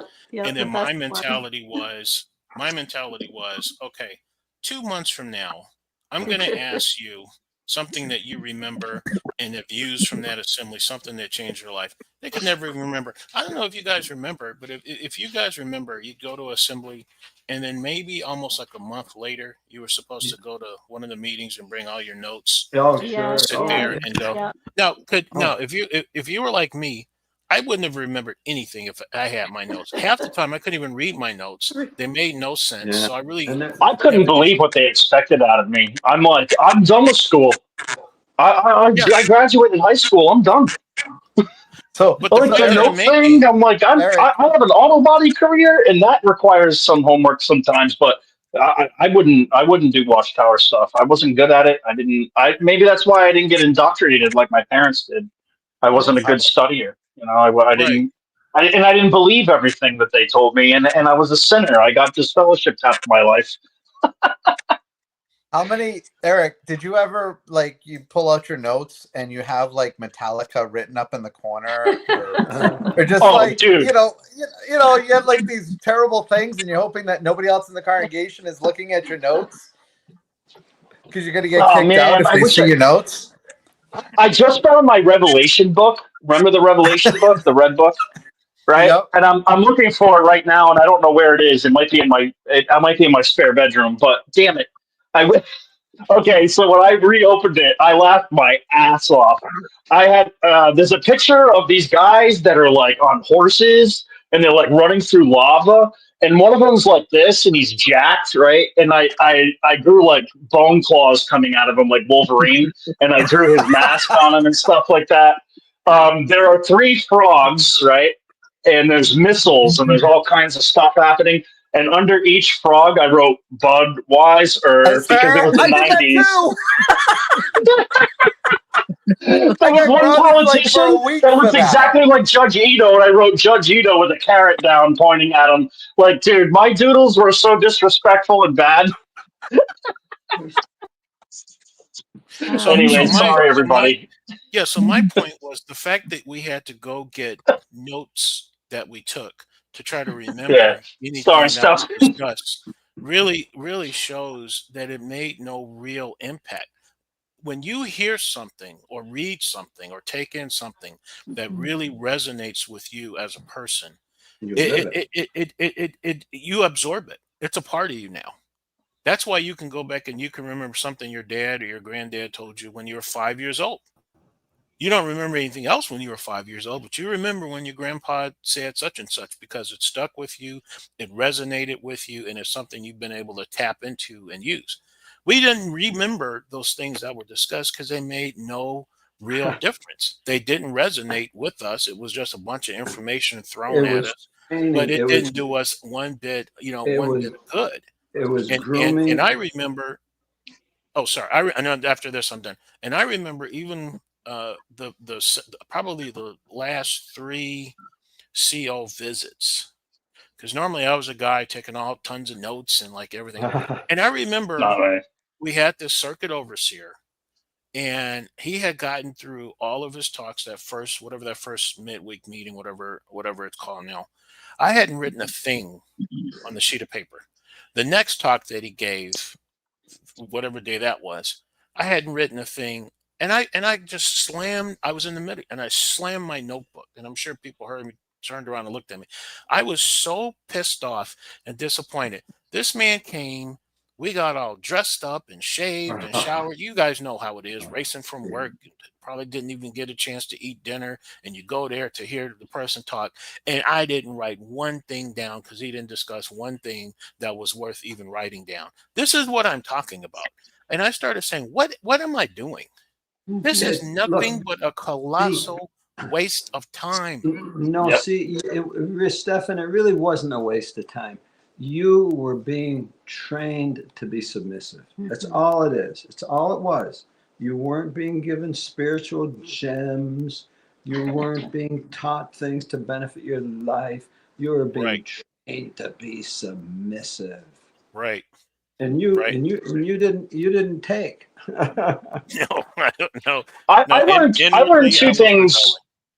I learned 2 things from the Jehovah's Witnesses, and I wouldn't say they're good qualities, but I'm not kidding you. Like, I'm not being facetious. I learned how to lie, and I learned to be a salesman. Yeah, they grew me to be a salesman. And you know what? Like, I told my uncle, because we worked together, I said that I'm not a good salesman. And he said, ridiculous. And he put me on a job with him, and I actually felt really comfortable, and I sold it, and we got the job together. And he said, you see, you knocked it out of the park. And I said, okay, fine. You got me. I hate being a salesman.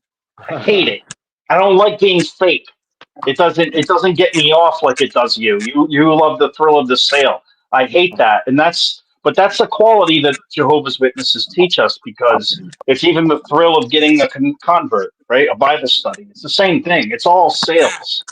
So I feel like, and I did learn a lot. Absolutely. Did you study a lesson? Yeah, look, it's all outlined, right? All you do is take your pen and go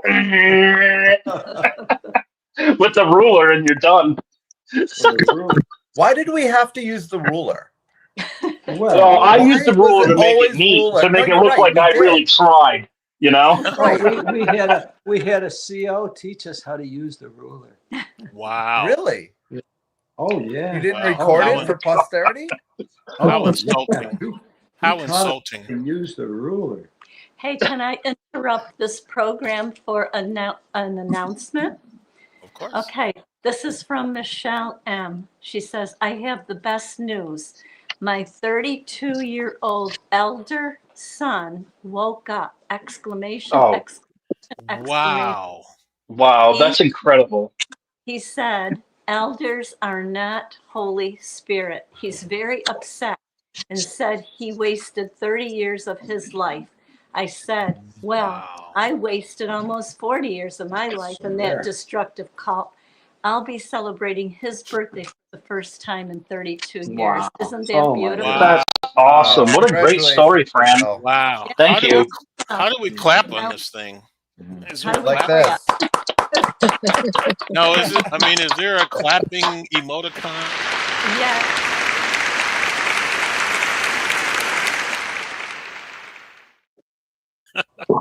You know, if there's one thing, Amazing. That is amazing.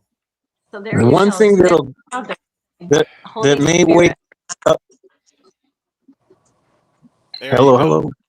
Yeah, we Go can hear ahead. you. I don't know what happened to me before. I was rambling on and I got cut off and now I'm back. But anything, yeah, there's one dramatic thing that can wake you up. It is elders meetings. Boy, oh boy. When that young man said no Holy Spirit, it's all over it. I've seen crazy stuff in elders meetings.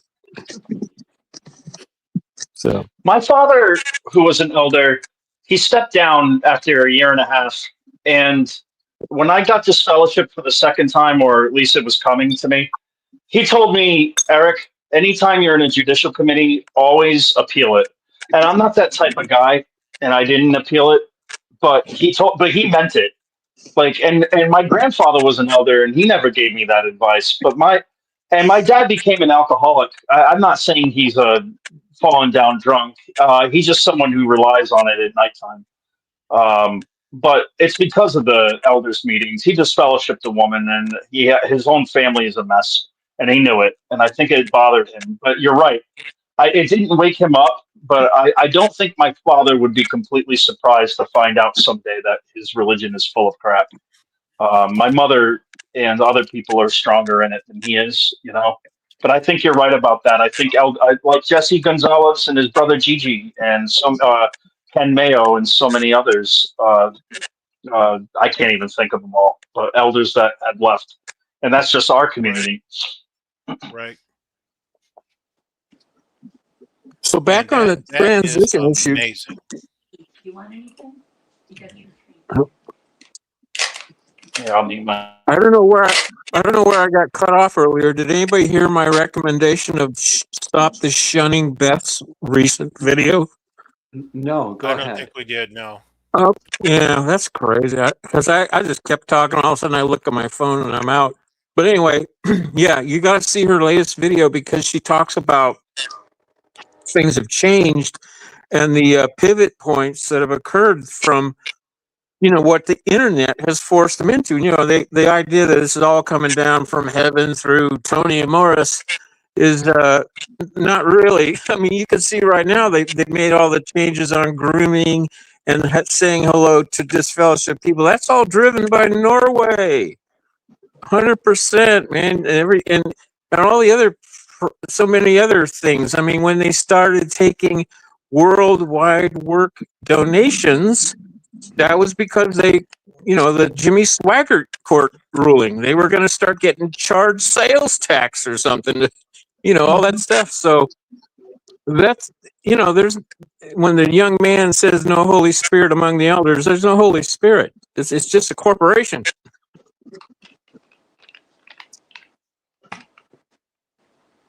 Yeah, that's correct. I don't know if you heard. I was thinking about that announcement, but there was a video. I believe I watched this just yesterday, and there was a gentleman, and this was some part of Europe, and this gentleman was disfellowship for whatever reason, and he told those elders, "Do not read my name off of some announcement in that congregation."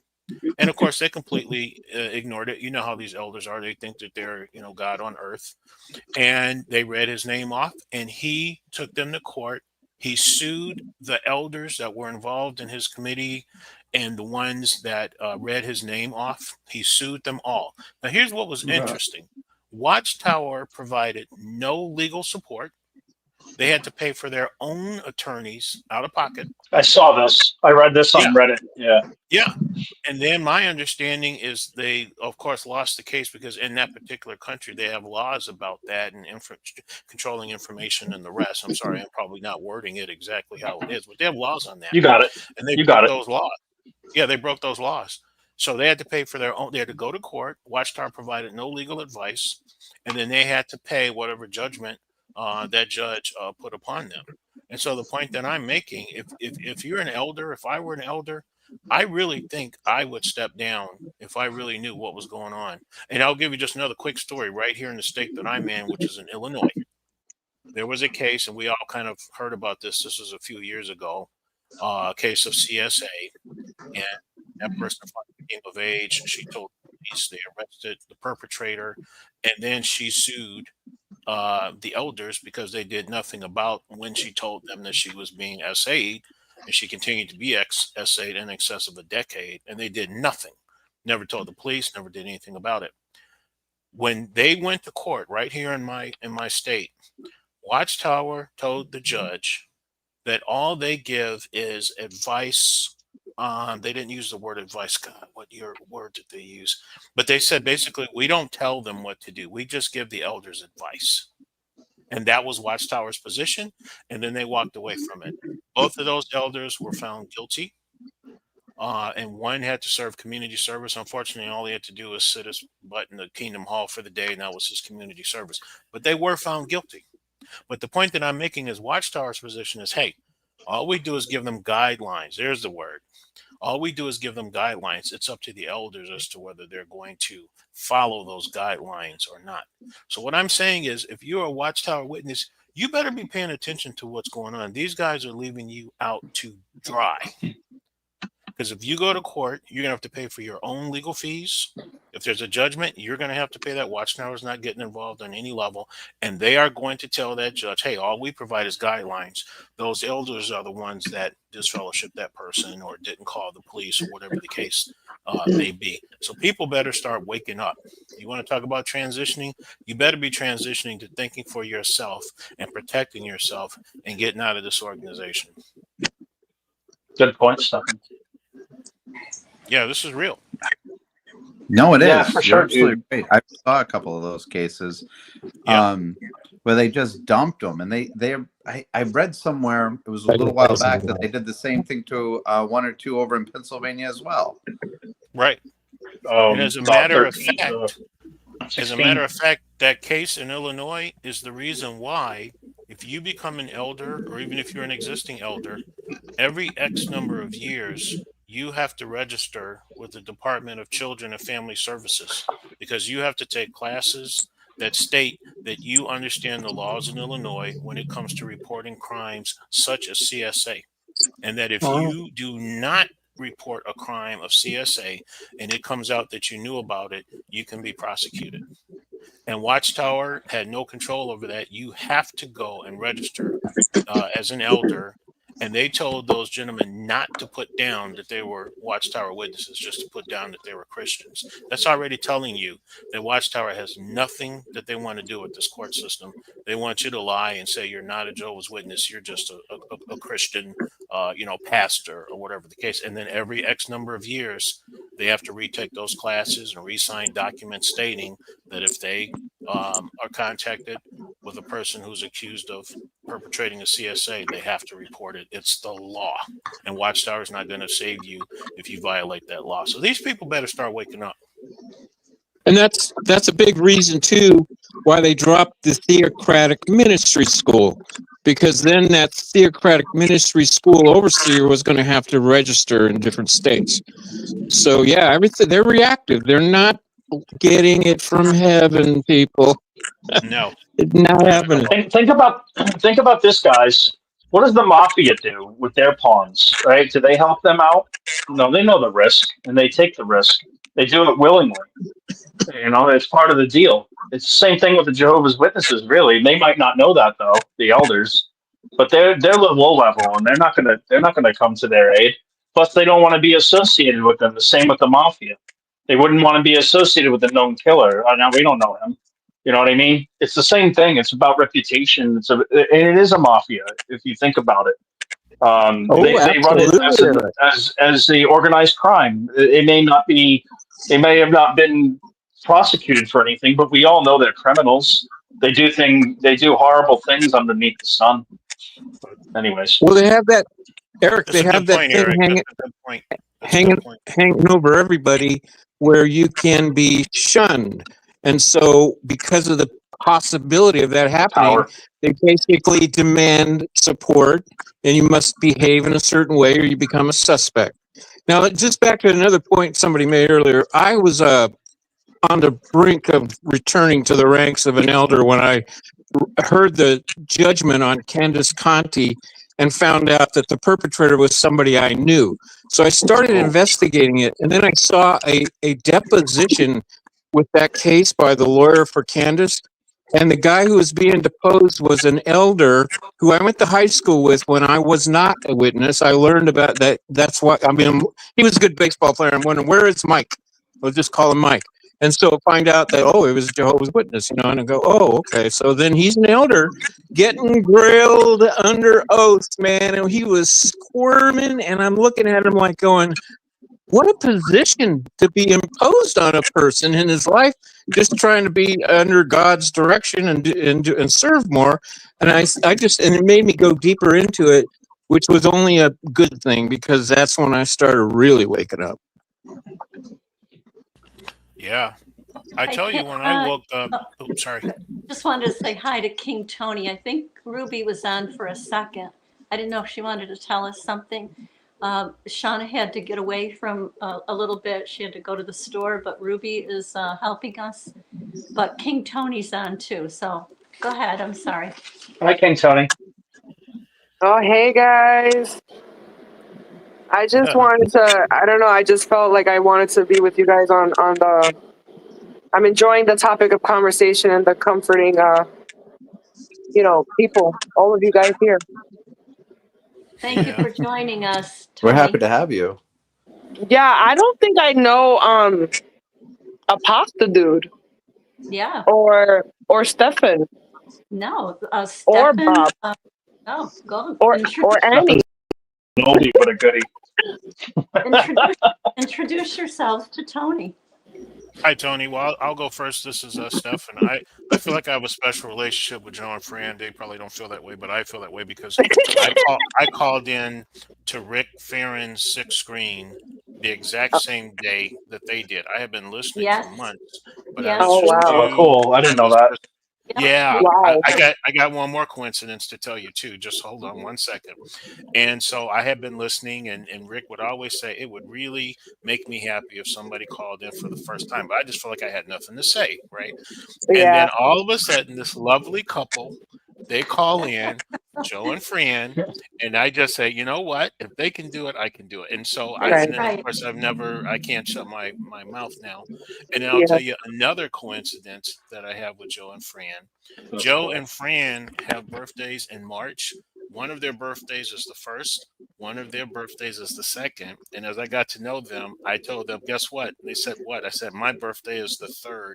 So we're all right there. 1st, 2nd, 1, 2, and 3. 1, 2, and 3. So either a lot of good things happened in March or a lot of bad things happened in March. I don't know, but we're all right there together in March. Well, I don't know if you guys, know about the zodiac, but March is the Pisces. Mm-hmm. Yes. So Pisces are very, very, very loving people. Very loving, very welcoming, very, very smart. I am surrounded by Pisces in my family. Well, my new family. And I have nothing but good things to say. Okay. And Well, there So you thank go. you. it's just the energy that that comes off their personality, Yeah. who they are. They're very friendly and family oriented. Like, And Tony is a cousin of Ruby, if anyone doesn't know. So she's yeah, always Oh, in okay. Ruby's program. And Tony, you live in Bronx or Brooklyn or Queens? Brooklyn. Brooklyn. Okay. Brooklyn. So in I'm Yeah, case and your from. homemade I'm tacos from. look sick. Oh, thank you. I'm from Manhattan, but when I got kicked out, that's when I came to Brooklyn. okay. So So now I consider myself a Brooklynite. there you go. If you didn't hear, in the beginning of the show, we said that San Diego PIMO, or San Diego Faded, is going to be in New York the third week in May. And we're having a meetup at our house, but that's kind of far for you. But he might want to come down to Brooklyn to see you and whoever else is down there. Oh, that And would be great. I know if Ryan is available, he gives tours down in New York City. Oh, So maybe wow. then, No, yeah. I have Aaron's number, his Facebook, so I could send him my info, and then we could link up. I mean, good. if there's anyone else who wants to come, I would love to meet, people. And I'm sure there's a lot in your area. I mean, you're in the city. That's got to Yeah, be. but it's crazy. But they're not. Haven't really met anyone in like the XJW community that's from like here. Okay, well, So, we'll and I find. know there is. We will find them for you. Don't you worry. So anybody in the XJW community in the New York City area, please either contact King Tony or contact us, and Yes, we'll get them all please. together. Yeah. You know what's so funny? Last night I was up at like 3 in the morning because I was making like a concoction for what I was going through. And a sister from my congregation, well, she's actually the daughter of a sister. So before I officially left when I was pregnant, I remember she used to talk to me because she knew, I had left and came back and left and came back. So I guess she felt confident and, comfortable enough to open up to me a little bit. And I think she ended up leaving before I Wow. officially left. So last night she found me on TikTok, and like she says hi, and then I'm looking at it, I said, no way. Like, and I said, hey. And then she like sent me like messages and messages and messages. And then she like apologized. She's like, I've never spoken to anyone like this before. And I'm like, don't apologize. It's because, we have some connection here. We know each other, but it's been 2 years since I've spoken to her. So, Wow. I mean, she told me that she's been going through a lot. And like, I think she moved out from her mom's house, like with roommates, and she went through a lot of stuff. And I told her, there's a big community out here where you could meet a lot of people that are going through exactly what you're going through. Because she's young. Well, Franklin, North Carolina. that's where Wild Wall is from, and I wanted to get a mug. Oh, that's So a beautiful mug. Oh, cool. Yeah, heck yeah. Is that a pint or more? It's like a quart. It's it's Do you collect mugs? No, no. Well, sometimes we do. We've got one from Moab. Yeah, we do. I guess you can say we do. Yes, but what was I going to say? Well, anyway, you've never met a pasta dude. Maybe a pasta dude without giving too much information. What would you like to say to King Tony? A pasta dude? Are you there? He might be. Okay. Maybe his mouth is full. I'm sorry. There My mic was off. There you are. What, Okay. did I miss something? Yeah, I was prompted for what? Oh, I was gonna. You want to introduce yourself to King Tony? Sure. She said you. I'm just a battered old guy that thinks he knows something. But anyway, yeah, Don't we King all? Tony, I've seen you on with your cousin Ruby, so I know you a little bit. But Oh, okay, okay. I just show up every once in a while. I'm actually older than Joe and Fran, and No way. so when I saw what they went through, I called them up because I could say, man, can I relate?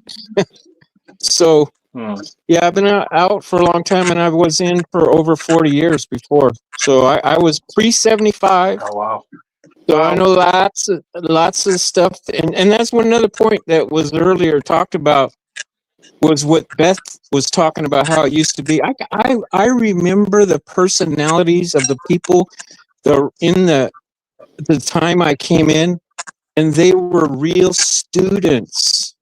And when I didn't know my thing got cut off earlier, but I was talking about how this was a time period when there was no overcrapping generation. There was just the generation. It was in play. You know what I mean? And so that's how far I go back. And so this video I referred to that Beth put out, it's brand new, from Stop the Shunning, is very good about how things are changing and what's driving the change. And so now it's just it's like watching a comedy now, because they be sinking fast. Yeah. So that's me, Tony. Are you able to share that link for that video? It's on YouTube. It's easy. Just go Stop the Shunning. There's no channel titled like it. Stop the Shunning. And she always has. Ruby can get. Yeah, she's from North Carolina now. She's the wife of John Ledger. Oh wow. Okay. Yeah. Yeah, so she gets a lot of views, and she's very sharp. But this thing she put out recently, this very new one, she goes into how much it's changed from what it used to be and what's driving it. It's in it, and like I made the point earlier, it's not coming down from Jehovah through Jesus through the GB. Right. Agreed. The GB's getting their orders from the legal department, people. Stop. The legal department runs Jehovah's Witnesses, I believe. I believe Absolutely. that they basically run it. Oh my God. Even if it's not Golden admitted within the rule. organization. Go ahead, sorry. Golden rule. Those with the gold make the rules. The legal department owns all the real estate. They have all the money. Well, it's the legal department. They also are in charge of Norway, basically. They're like, nah, we got to get rid of this, and we can't have this shunning video anymore, and we got to change the word from disfellowship to. I mean, that's got to be all the legal department, right? I mean, it's not the governing body coming up with it. So then they must have a huge legal department then. Oh yeah, and the fact that they said we are not a organization run by lawyers, it's like you just self-projected. Yeah, I guess I believe that, but now I see that it's the opposite. Yeah, and I'll tell you something. This wasn't too long ago. There's a lot of sly, underhanded things that they do, but they sent out a letter. This was read by Kim and Mikey, if I recall correctly, to the elders and all the congregations, for them to go quietly through the congregation and see if they have publishers who have some kind of a legal background, whether they're actual attorneys or paralegals and all of that, to then try to get them to volunteer their services in Watchtower. So they've got a lot going on in the judicial system because of all the lawsuits. I'm sure that we don't even know a quarter of what's really going on, but you could just see. Oh wow! That, how much litigation is going on right now.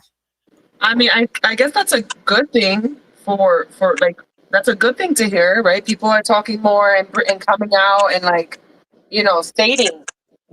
Mm-hmm. I think so. They used to do the letters requesting that. And then they would call you remote work, and they would actually give you pioneer hours for doing that. So you could just be a pioneer, if you you could pioneer by doing the legal work. What? There was a point. Yeah. And it gets better than that. There's individuals within the LDC, that are called investigators, Oh and my! their No! job You're is blowing my mind right now. their job is to review like plot issues, legal ownership issues, and the more difficult issues behind the scenes. And also, they're kind of used to kind of root out like little cliques within the different branches of operation. Like I use the LDC as an example, but they even have investigators in the service department, in the other department, and they actually have specific elders that they'll send into problem congregations to search, and they do that, not circuit overseers, but they have like these second tiers. They also have hidden elders that grade and score the different traveling overseers, Oh my and gosh! report back. They actually have grading systems on their ability for public speaking. The whole organization has a bunch of like spy networks built into them as well. But the Yeah, thing is that totally. they hide all of that from us, from the general Yeah, members. And if that's we what I'm knew saying. all of that, we would be opening up our eyes sooner. Exactly. I Mm-hmm. Yeah, when remember you, I saw this firsthand, but I really didn't, I didn't understand what I was looking at.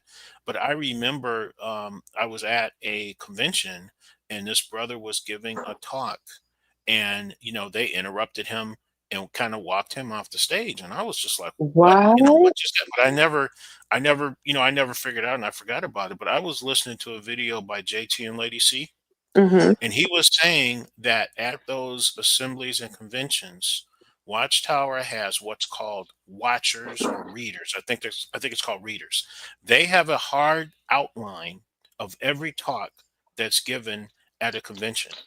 And so when that Wow. brother's up there giving his talk, there's somebody behind the scenes who's literally reading the outline word for word. And if they feel like this person is going quote unquote off script in any way, there's a whole process that they have, but they notify the sound, they cut the mic, and then the Wow. attendants have a signal, It's and they will yeah. rush out there and escort that individual off. And so this almost happened at one of the district conventions that JT was just happened to be sitting at, and they got ready to do the whole thing, and then at the last minute, the guy said, "No, let him go." But what happened was they came out with a new outline and the Mm-hmm. brother that was giving the talk had the older copy of the outline. So he was saying some things that had been Oh, changed, and they didn't realize it was two outlines. But yeah, they got ready to stop him, shut off the audio, and escort him off the stage. And so yes, on top of that, yeah, they have this thing called readers, and they sit there and they actually wow. listen to everything that's said at a convention. And if it doesn't sound right, they will cut you, kick you off the stage. Oh in my Usually every they're goodness. found congregation, they're usually in found in every the congregation, oh, go ahead. The elder overseer's uh, office. One of those readers is there, and they take shifts for the different talks, Yep. and they literally sit in there for like whatever they get a couple of talks that each one's assigned, and they literally sit in there and operate with that. Yeah.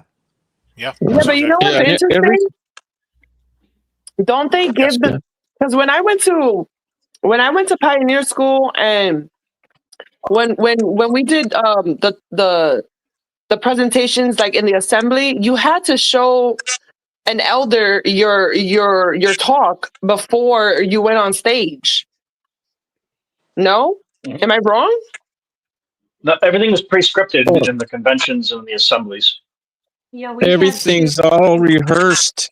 It's all Everything's rehearsed. rehearsed It's in all pre-scripted. detail. Like I was on it with my father, and let me tell you, we had some of the most atrocious, disgusting, disturbing family worship nights, and Oh my that's what god. our talk was on. They weren't family worship; it was family fist fights.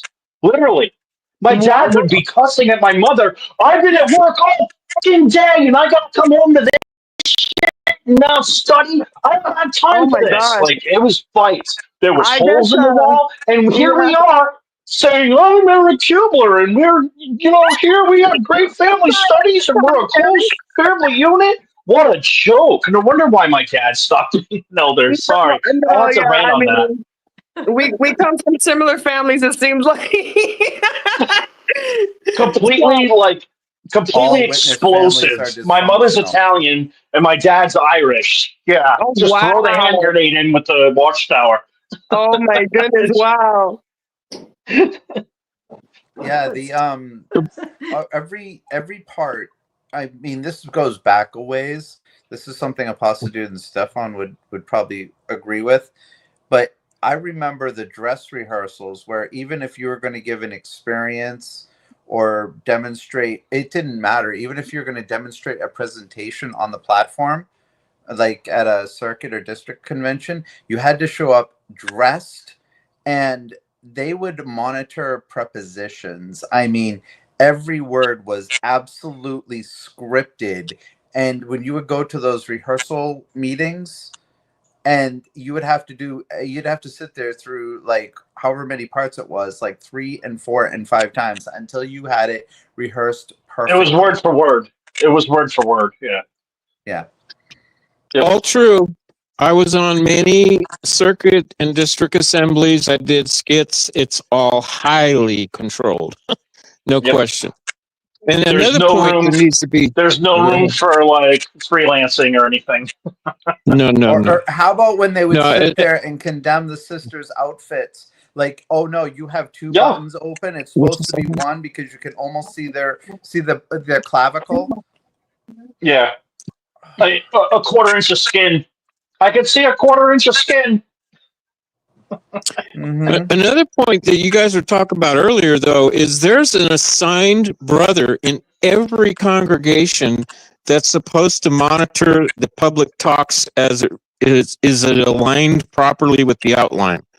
Yeah, And it's the last time I gave a talk, and the last time I gave a talk myself, I got 3 days notice, and it was a 20-year-old outline that I had to go from 45 minutes to 30. So the brother was going to talk to me. He says, I need to talk to you. And I said, oh, sure, whatever, you know. But I mean, I used to be a school overseer, so it was like I'm not full of myself, but I was kind of qualified. But anyway, yeah, so he was, and then the circuit overseer came and said, you got to stick to the outline. And I didn't, there's so many things sometimes that people just run off their mind. What am I supposed to do? 3 days notice. I got a 45-minute outline, and I have to, kind of comb it down. So yeah, go ahead and talk to me. I don't I know would how have much said, more. hell no. Oh, hell no would I do that. I didn't even like doing a substitute number 2 talk. So yeah, anyway, but they watch everything. Everything, they take no chances, man. They want high control. I do not miss the auxiliary counselor meetings afterwards. Oh, good Lord. If you... It was ridiculous. And especially if you got those nitpicky jackass ones that just made stuff up. Like, I think you didn't use the third preposition, third personal sound on the, the qualifying adverb or whatever. I'm like, what the hell are you talking about? Yeah. Make your gestures more I don't miss natural. being in the elders room 17 times. Ooh. I'm on the other end, bro. That's worse. I don't miss that at all. Hey, Eric, did you call your cousin? See you next Tuesday. I'm like, yeah. Well, she was acting like one. She's my cousin.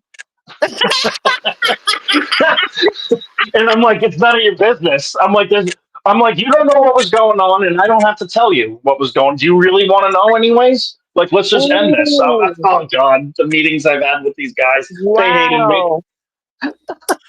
That was probably one of the first times that I stood up for myself as a younger person. Was during that school, because I'd given a talk, and whatever my counsel point was, I covered it in dozens. I had an outline, I had my illustration, I had everything. And after I gave my talk, the elder says, well, yeah, we enjoyed your talk, but we're going to have to mark you.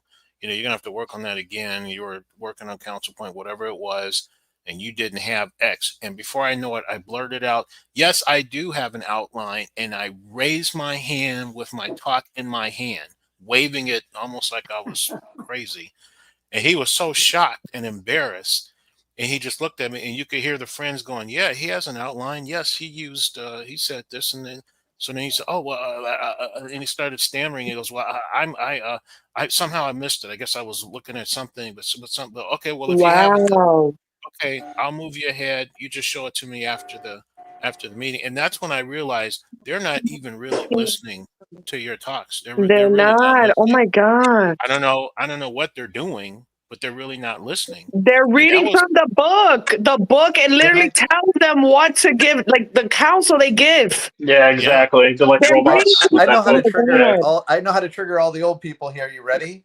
One We're ready. word when it comes to ministry school: improved. The eye. The eye on your report card. But the funny thing to me was the guys that always gave you such a hard time in the ministry school were the worst speakers out of the whole elder body. And this one in particular, I mean, every single person got a W. You hardly ever got anything. And then when he would give his Sunday talk, it was the most boring, stupid, nonsensical garbage you ever want to hear in your life. And then he wants to sit up there on a Thursday and try to tell somebody what to work on. Right, right. I'm telling you, I don't know how I didn't kill somebody in this Wasn't thing. it? Wasn't it G for good? Right? Is that what Somebody they put in did? the They, chat. It was W what was it? for this, What was the passable one? Was it G? G for Yes, it good, was J. I for Yeah, it improve. was, wasn't it? Oh my Yeah, God. Yep. Wild Wall just said that. Well, Yep, here's a good Yeah, one. because we I got a had a good one guy that for you. didn't give G's, and we called him the G Nazi, like no G for you. exactly. He would never. He always gave you a W. Never I good got a enough. good one for everybody. Listen to this one though. Listen, not long ago, within the last year, in some format on the video on the JW broadcast thing, Stephen Lett. Okay, get that. Get picture in your mind. Mm-hmm. Talked about. He said he counseled that we should not over exaggerate when we speak. Yeah. I mean, Yeah, have he you said seen that. that guy? I mean, it was amazing. I thought this guy, now I'm a former school overseer, so I know you guys are having fun with that. But anyway, I'm looking at the guy like, man, that guy is so out of line with what the benefit book says and the old theocratic ministry school guidebook says. Way out of line. And, I mean, that's those guys are lack self-awareness in a big way. I have a I remember request. that. I almost fell off my seat when I heard that. And then I Wait, don't know Yeah. if you guys recall that they interviewed his niece because she woke up. She's no longer a witness, especially after her brother committed suicide. And I'm Yep. sure the uncle Stephen Lett that everybody thinks is so great, and he made that extremely nasty comment about Mhm. how homosexuals are not going to be accepted. They have to change. That was the genesis of that. But in any event, she was asked, does this guy really talk like that? And she said, absolutely not. That is nothing but an act that he puts on when he gives talks. He does not talk like that. Wow. Really? Yes, he Oh does Yeah. no, not talk like that in yeah, regular life. absolutely. Tony, you can look it up. There's videos of audio clips of him, and he just kind of talks like this, and a regular guy, like from the South, and he doesn't have that accent at That's all. the It's just one a Southern that boy had with the tremble, a quick right? draw. Yeah, He had he like don't talk like that at all. Excuse a me. holy cannoli. You guys are blowing my mind. I want It's to, mind blowing. It really I is. hey, saw well, Stephen Lett before the broadcast. Go it's wait ahead, a minute. Fran. We gotta Someone's let trying to Fran in talk. here, Hold, buddy. hold on. I want to introduce, I want to say hi to Fallen Ashes. She just joined us. Hi, Fallen. Hey, Hey, Hey, Fallen. let's say Ash. Hi, hey, Paul. King Tony. Who was So, that? Ash, that's Oh, Fallen. you sounded just like my cousin Ruby. That's your cousin? Yeah. Oh, So, Ash, we were talking about transitions and anything like, coming out of the watchtower, what kind of things we had to do to transition from being a witness to non-witness. Any thoughts on that? See, I thought you meant transgender, but I know. I told you you were in trouble. Didn't I tell you? You're not the only one. There were others too. Well, I looked up the anything. definition, and it's actually a part. It's a second part of that definition for that word now. I know. Yeah, you gotta. We gotta figure out another one. The crossover? I don't know. I don't know. The cross ended. Stop. No, I mean, when it comes to like the homosexuality, I always had a disagreement with that. I mean, my sister, she's the second oldest. Since she was young, toddler, she was very tomboyish. She played with trains, she played with cars, she never played with dolls. She was very boyish. And they always forced her to put on dresses, forced her to be something she wasn't. And to this day, she still endures a lot because she still lives there. And so seeing all of that from like little to now is like, for someone to come and say that these people are going to die because that is just the most disgusting thing for me to hear. I can't. I don't agree with it. I don't think anyone has any type of power to make a judgment like that. That's only God, and that's it. right.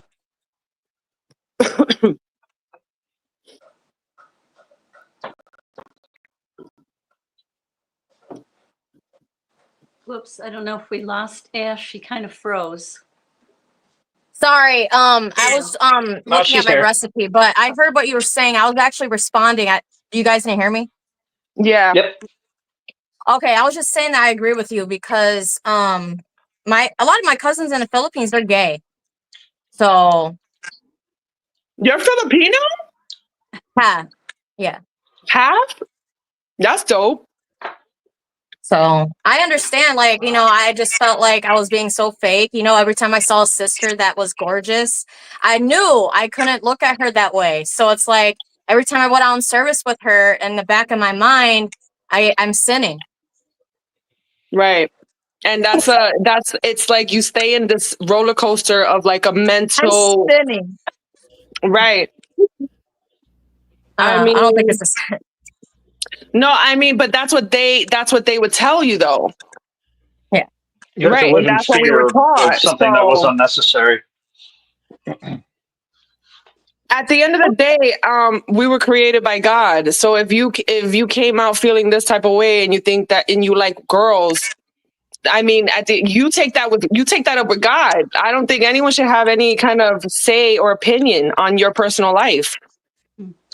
No one's sexuality is anyone's business unless you're forcing any kind of sexuality on a child. Basically, that's about it. As long as it's consensual between adults, it's no one's business. Right, and it's Exactly, not hurting no right. one.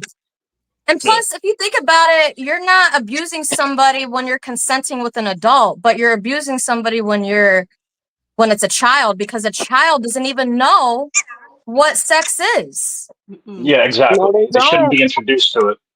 No, they don't. You're right. 100%. They're innocent. They're innocent.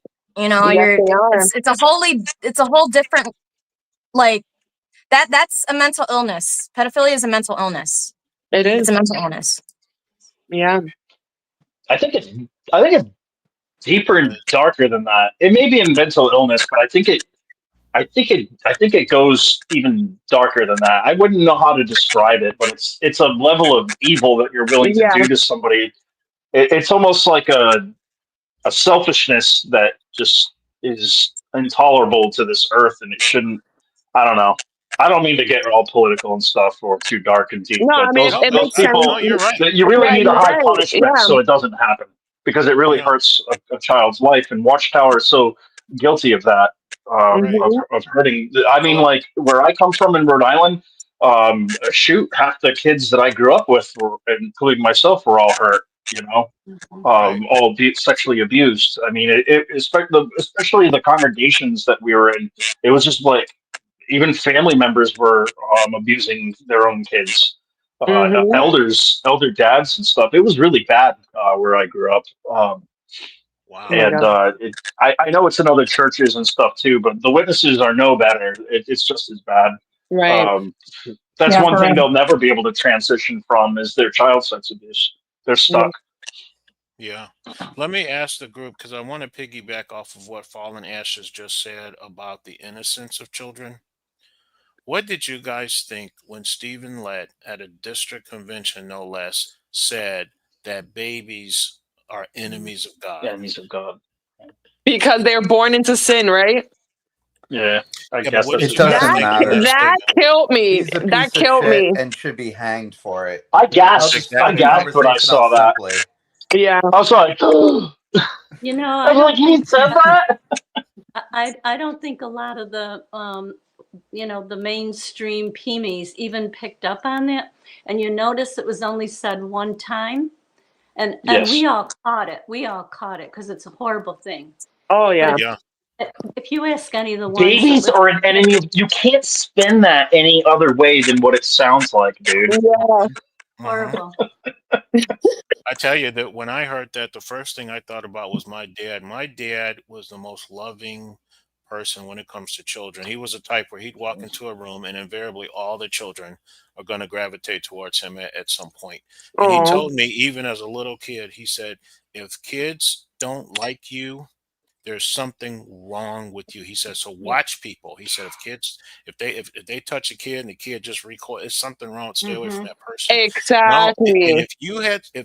if my dad was there and that man said that, my dad would have knocked him straight out. I'm not even kidding you. To say that And babies he are would have enemies deserved of it. God. Yeah, and he would have deserved it. And that's not even scriptural. Because if you go It's back to not. Oh my God, it's right not. before Jesus was supposed to have been executed, and you remember he was someplace and the kids were coming to him and the disciples, Yep. the apostles were shooing him away, and he said, "No, the kingdom of the heavens belongs to such like ones." So Thank how you. can they be enemies of God? So there's something really evil and diabolic with this group. I don't know how else to say it. There's something major wrong. For sure. Well, Yeah, you it's may. sad. Hey, Steph. Steph woke up. Hi. Hi, Hi. Steph. I finally got Hey. on. Hi, everybody. Hello. Hello. Good to see everybody. Hello. Good to see you too. It's a rainy, chilly night here in Southern California. I Wow. would have been It's on. raining over here too. Oh, really? Yeah, in New York. Okay. It's hazy here. It's not really. It's kind of It, spit a little bit. even in It's been gray Rochester. all day, but no rain. Nice. I'm sitting in front of my fireplace. Nice. Oh, that's Nice. awesome. It Yeah. is. Hey, yeah, me too. My fake one. Oh, nice. Steph, It's I an need to entertainment know. center that has a fake fireplace. I need to know your channels because I don't know your channel. I want to see your videos. Steph woke up. Oh, mine? That's what it's called. Steph woke up. Steph woke Oh, up. it's exactly that. Yeah. Yeah. I haven't. I'm overdue to put out a video, but I've had some communication with my youngest daughter, and I don't know. I don't know. I thought it was going good, and then till it wasn't, and so I don't know. I haven't responded to her last email just because I don't know. She seems a little hostile now. At first, she seemed like open to having a relationship again, and I was real hopeful. And then the last email was kind of hostile, and she doesn't like that I'm doing the YouTube thing. And I tried to explain to her that, well, I didn't start the YouTube channel till a year and a half after, I was being shunned by her and everybody else. Right. It's not like but I don't know. She just doesn't seem to understand. She takes it as if I'm bashing her, even though I don't talk specifically about my kids or bash my kids. That's the word she used, or disrespect them. She takes me talking against the organization as disrespecting them personally, which is a shame because that's not my intention. But so I don't know. So I'm dragging my feet on putting out another video yet till I figure out what I'm doing with that situation with my kid. Yeah, I can't call her kid, but she's 30. Right. Well, No, really? That's my youngest. Yeah, the youngest. yeah. Well, you Oh my do God, your what youngest kid is you do 30? what's best for you. Yeah. Yeah, I have 6 grandkids. I thought you Oh, were like my nice. age. I'm Well, I'm not that 32. old. I'm not I'm that old. 32. I But thought you were like my age. I Oh started my young. God. I started young. I was 17 when I started. Wow. I'm God 51 bless. now. God bless. Oh, thanks. Yeah. I'm 29. Oh, dang. Wow. That's beautiful. You're a baby. A baby. Yeah, she's Well, right The behind me. dinosaurs roamed the earth when I was born.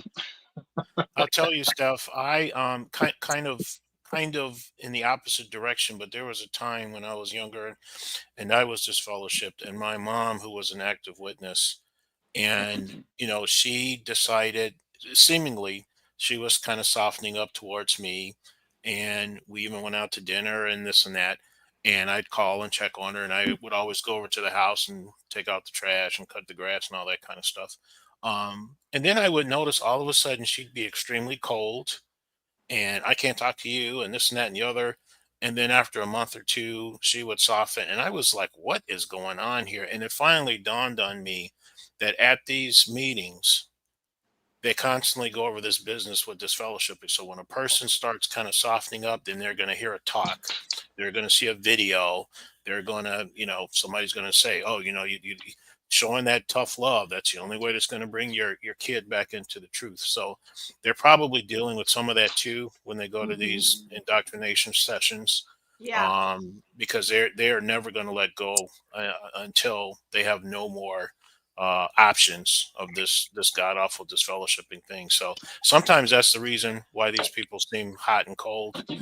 It's because they go to these meetings and get reminded, like that god awful video that they've since taken down, Right. that Yeah. showed you how to ignore your disfellowship child, and that's what you're dealing with. That's right. And the really crazy thing is, my daughters are not even real devout witnesses. They have tattoos and nose rings, and she admitted that she did say she goes, although I don't agree with everything you say, I do agree with some of it. And she says that she just takes the parts of it that she likes and disregards everything else. She's Right. like, basically they've made their own religion out of it. Yeah. These are They pick and the choose. kids? Yeah. These are the kids? So they're in the religion? I mean, in but the they do what cult? they want. I don't know that they're real regular at the meetings or anything. So they don't talk to you? Yeah, they have like little nose rings and they have tattoos, and I mean I got tattoos too when I was in it, but they don't believe a lot of it, but they believe enough that they think it's still has value.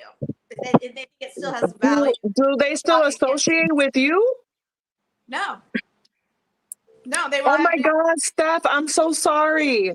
Yeah, they won't have anything to do with me because I walked away from it. Yeah. That's insane. And they're not even full devout?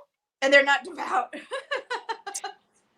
Yeah, no. You know, that was always my issue with like witnesses who like they will have no problem shunning someone who's baptized and they went the opposite direction. But when you have family members who are not Jehovah's Witnesses, they're worldly, right? Like my mom would go to baby showers and like fiestas with her worldly family members. I'm like, you're a hypocrite. You're a hypocrite. Oh, and I'm not disfellowshipped. I didn't disassociate or anything. My husband did, well, soon to be ex-husband, but he disassociated, but I didn't. So there's a loophole they can get away with, but right. They're very bitter. They're very bitter. Oh my gosh. They're mad at me because I stayed married to my husband as long as I did, who's very, very abusive. I have a restraining order on him right now. Oh my gosh. Sorry. I'm so sorry. Oh my God. Yeah, and my daughter said she was mad. She resents me for staying with him as long as I did. And I'm like, well, the Jehovah's Witnesses wouldn't let me get divorced. But that is abuse. And I'm sorry. I say that because my parents, when I talk to my mom and she tells me, like, I had to go to a DV shelter, I had to do all these things, right? And she would tell me, I don't know how you can do it. And I look at her and I said, because I have children I need to protect. So you have to do what you got to do. Yeah. So like, I get how they feel, but at the end of the day, you still got to understand you have to understand the mom and her situation. So I never held a grudge against her, but when she asks questions like that, it's almost like it's she can't understand how I'm able to do it. And it's like, because you have to remember the kids are the most important thing. Yeah. The kids, you have to protect the kids because they're seeing that. And then when they grow older and they get into a relationship, they're going to go through the same cycle that you go through. Yeah. But to hold a grudge on you about that, that's insane because you're a victim in yourself. You understand? Well, what's funny, the first email to me when we started some dialogue, she acknowledged that, and she gave, and she said she's working with a therapist and she's let go of the resentment, but she felt like she did have to tell me she had resentment about that, but she's letting it go. And then in the very next email, she brings it all up again, and clearly she still has the resentment. It's hard. It's not easy because you stay stuck on, well, maybe if she would have done this, I wouldn't be this way. Or maybe I would have, done things differently. But you can't stay stuck in that wheel. That's a torturous wheel. You have to move past that. Yeah. Like my partner, like whenever we get into a little dispute or something, before years ago, I used to be like, you know what, you've known me for 10 years and like that, Now I go, you know what, forget the 10 years. Let's talk about the last 30 days. Yeah. You know what? We got some things to work on the last 30 days, both of us. Yeah. Yeah. And I've apologized that I would definitely do things differently, but at the same time, there's so many things, given the same circumstances, being in the religion, being brainwashed, there's so many things I did my very best. I was, threatened to always, have.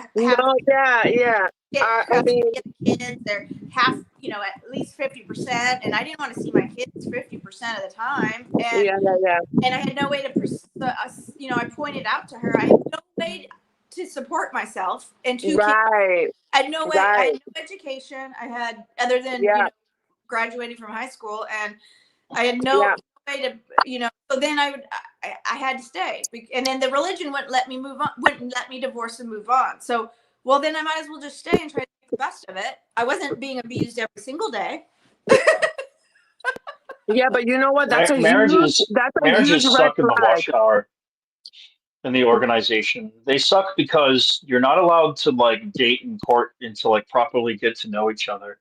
And then on top of that, you're pressured a lot of times. And then on top of that, like with my father, like he never got a second to himself, and he's an introvert. And it's all those watchtower duties, and then the nagging wife that wants him to study for the meetings, and it's just all of it all together. My wife and I, before she passed, we agreed that the best part of our lives together was when we were separated and got back together, and we weren't associated with Watchtower at all, or any of our family members or friends, other than my brother and my sister-in-law. We lived with them, but they were the only people that knew, and we lived for about 8 months like that, and it was the happiest time of our lives because we didn't have toxicity around us. And we both recognized that to each other. Like the organization can, if you're not a really strong couple and you're too indoctrinated, it tears apart your marriage. They talk about the threefold cord, but God's not in it. Watchtower is, whoever that is. I guess the governing body or the man behind the curtain. But anyway, sorry for the rant.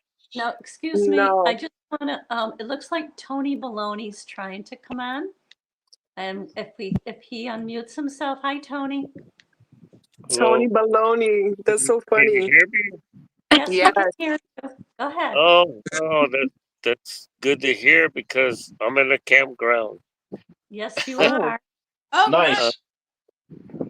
Wow. So let me ask you, what is the subject again, so I make sure that I'm on point here. We're talking about all kinds of things, but we're talking about transitioning after the Watchtower. Okay. How was it difficult? What kind of changes did you have to make? Yeah, well, this is my transition. And for your viewers' sake, I'm going to let everybody know that this is my first time calling in.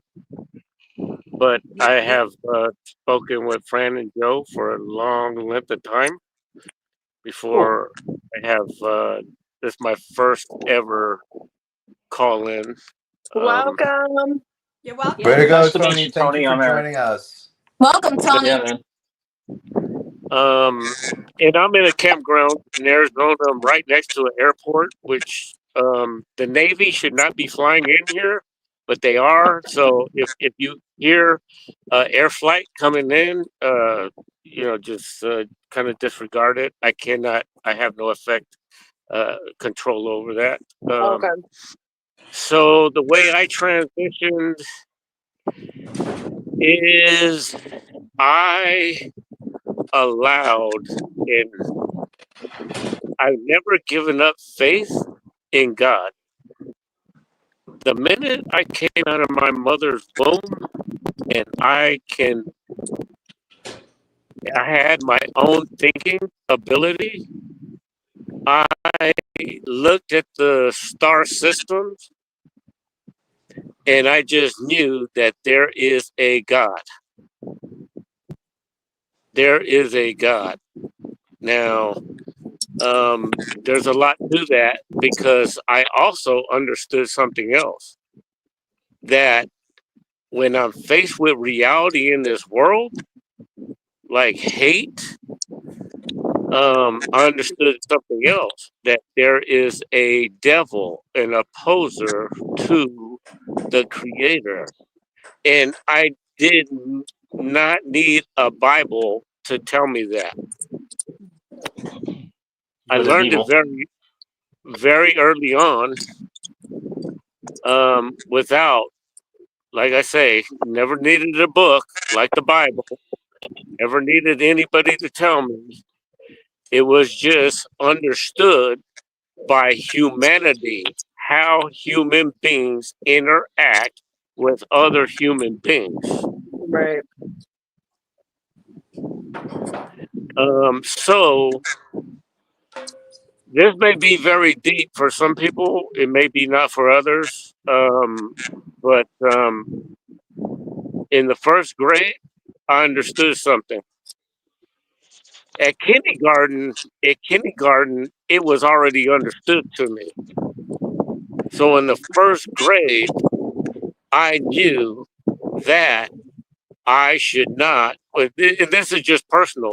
I'm not trying to tell anybody how to think or to adopt my thinking, or I'm not trying to reflect my thinking on somebody else. This is my personal experience in life, is that Mm-hmm. after kindergarten, I understood something. When they tried to rip me away from my parents,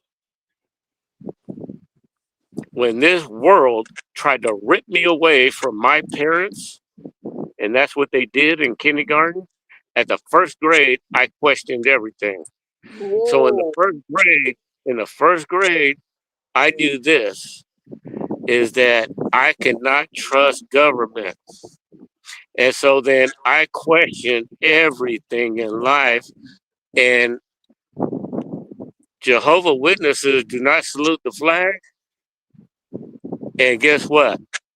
I was not raised a Jehovah Witness. But in the first grade, when they tried to teach me to salute the flag, I did not go for it. And I did not have my parents to back me and support me and tell me as a little first grader, how old are you at first grade? What was that, like 7 years You're old? like 6 years old. Okay, well, I didn't have my parents to tell me that. But I just saw it as a control mechanism in the government trying to control my thinking. But ultimately, to me, it was Satan the devil. right? So I You're a deep question 6-year-old. everything in life. I question every single thing in life from that point forward. So I Tony, feel him. Tony, can I ask So now, you, Tony? yeah, Yeah, yes. can I ask you what attracted you to the witnesses then? Tony Okay, Delaney. so this might be a little drawn out here, but what happened is that we grew up in the Bay Area in Oakland, California. In Oakland, California, it was a hostile environment at that time. And I'm the baby of the family, the little baby, right, out of 4 siblings. And at that time, they had the Black Panthers movement in Oakland, California. And the Black Panthers, they were a resistant, movement towards governmental officials, the FBI, basically this, that, and the other. I don't really understand the whole thing, but to make a long story short, is that I saw one of my closest siblings' best friends abuse a very beautiful woman. And, I mean, physically. And I was just a little baby. I mean, a little kid. And my sisters, my older sisters, had to babysit me all the time. So I saw this day in and day out. And I made it a promise in my life that I would never, ever slap a woman as long as I lived. Because I saw that abuse. I saw this grown adult man slap around this woman, and I made that a promise to God when I was very young. And then fast forward years later, one day I slapped a woman, and it was my aunt, who was from my mother's side of the family, which they have 13 children, and she is considered like the shit starter in the family. So she deserved it. She actually deserved that. But it wasn't a hard slap. It was a soft slap.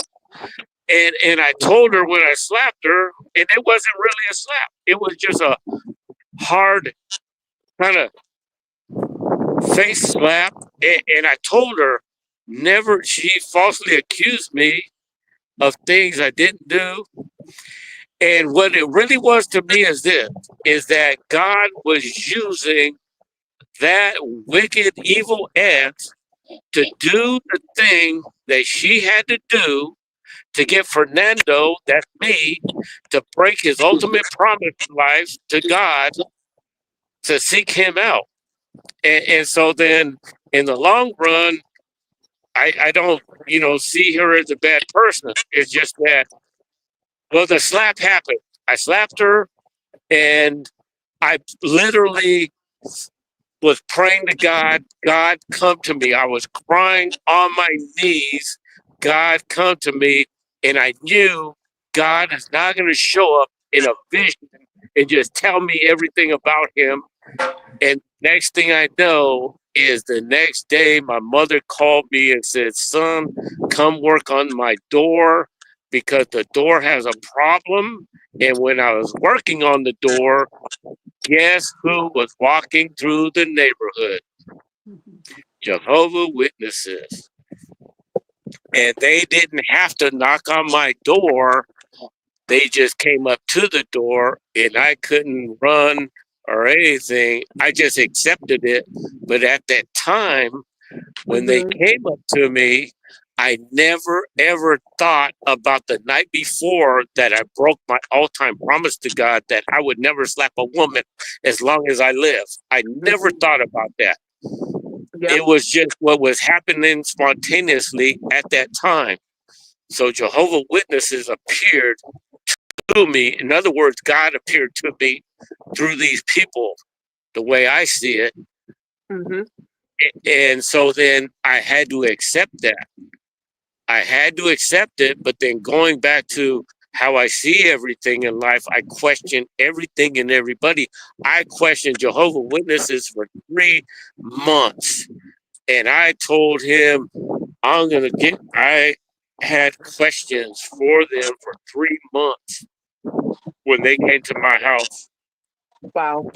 And so we went through it. They always tried to answer the questions through that Live Forever book, and I would not accept that. I said, no, show me in the Bible. Show me in the Bible. But at the same time, I was praying to God. Every time we would finish our little Bible discussion, I would go inside my room and read the Bible. I would just open up the Bible anywhere, spontaneously, just anywhere. I was seeking, searching for God. And then one day, I opened up the Bible and it said, my people will go from house to house, place to place. And I go, oh my God, after 3 months of me questioning Jehovah Witnesses, and then when I read that scripture, lightning just like moved through my body from the top of my head to the bottom of my feet. And God let me know, you found me. And I had to sit back and I cried for a very long time because I've always felt like God was always absent in my life. But at the same time, Jehovah Witnesses, there was a reluctance there, right? Like, I mean, God let me know you found like the true God, but it's still not the truth in some way. Not to interrupt, but Fran, did you say that subject was transitioning? Yep. So you're talking about transitioning out out of the organization? Exactly. Yes. So did you have a thought, Steph? I mean, it doesn't have to be out of the organization, but it could be, for example, like what Eric went through, losing his wife. Now he's single. An older person like Debbie, she's looking to go into a nursing home. That's a transition. Sure. So anything that, how about you? I mean, yeah, I found it very it's invigorating, but challenging. So things that you put up with or tolerated while in the organization, I'm finding, I don't have tolerance for that anymore. And that one of them, the big one, was tolerating abuse from my husband that I put up with for 34 years. So wow. Although things were good between us, he woke up at the same time I did. I'm very grateful for that, because otherwise I can't imagine losing my all my friends and family and not having my husband. So at least we had each other, and I think because we were leaning on each other at the time, for the first couple of years it was good, or at least the first year, and year and a half, and we were getting along for the most part, until we weren't, and it kind of started reverting back to his abusive ways. And then that's when after a whole year of putting up with that, I was like, whoa, no, wait a minute, I'm not putting up with that again. And in fact, I remember telling him, I said, I wouldn't talk to my dog the way you talk to me. And the only person that would put up with you talking like that to them is a Jehovah's Witness, and I'm not one anymore. Oh, that was a good one. That is a good one. Oh my gosh. Oh man. Yeah, and what do you say?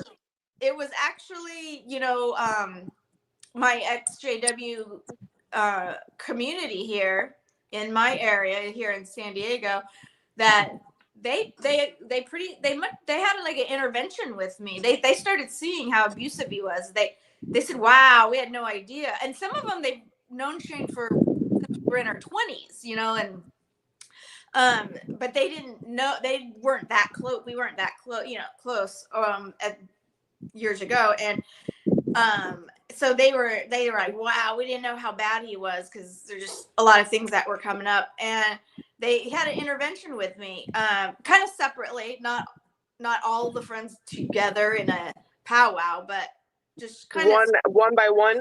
Yeah, and they were like, if you want to, they were like, you know, Stephanie, you're not a witness anymore. You can divorce him. You don't have to stay anymore. And if you do divorce him, we will 100% support you.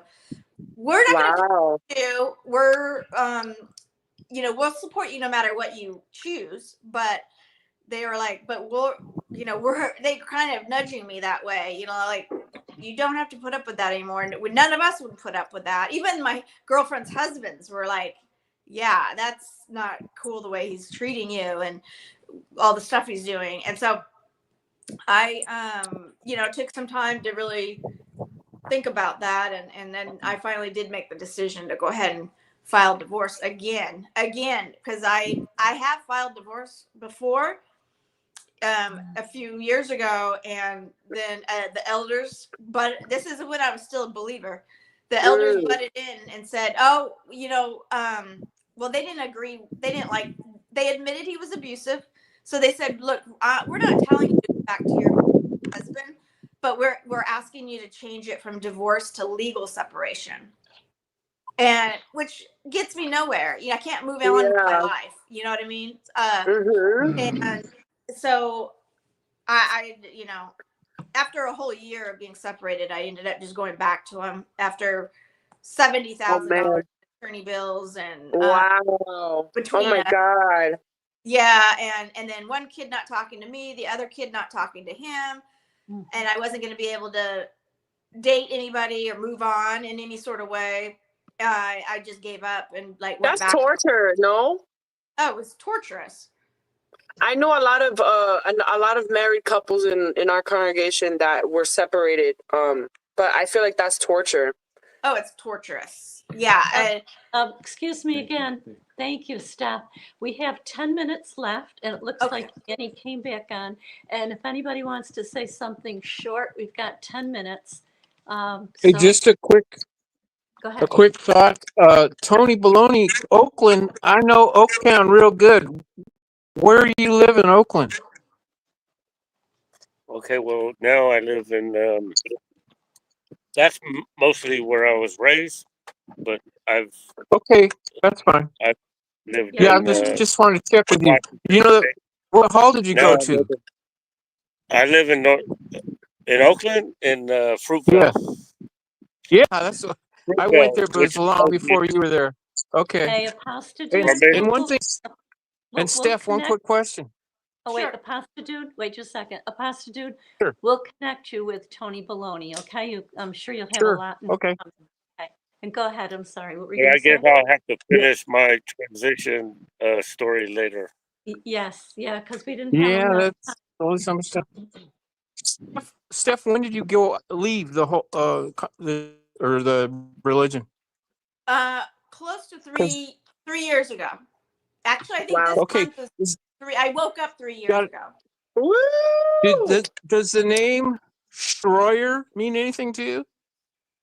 No. Okay, fine. Just a person that used to be where I was and went down to San Diego. That's all. Thanks. Oh, next. okay. Get on there. Time's running out. And I'll say good to everybody. Annie? Annie came back on. Did you have something, Annie? I'll just say good night to everybody, and thanks for having me on, Thank Joe you, and Fran. Eric. You all have a good night. Nice being with you all. See you, Tony. Bye, Steph. Bye, it was good Steph and everyone else. chatting. Yeah. All right. Love you all. See ya. Love you too. Bye, Peace. Steph. Yeah, we got a few minutes if anybody wanted to say anything. I guess I wanted to talk to Tony Baloney. I mean, I felt bad that because when he said that he prayed and he said he would never hit a woman. I don't think you should like hold that against you, because I realized that when someone brings this other person, what? I'm not holding that against me. I see it as God used that in a very valuable way to draw me to Him. Oh, okay. So I thought you felt guilty. No. See, that's why it's best if I could just tell my story without interruptions. I'm not saying that you or anybody else, but then people could understand my story with me telling it without interruptions. Then they could sit back and evaluate my story and go, okay, yes. Yeah. Oh, okay.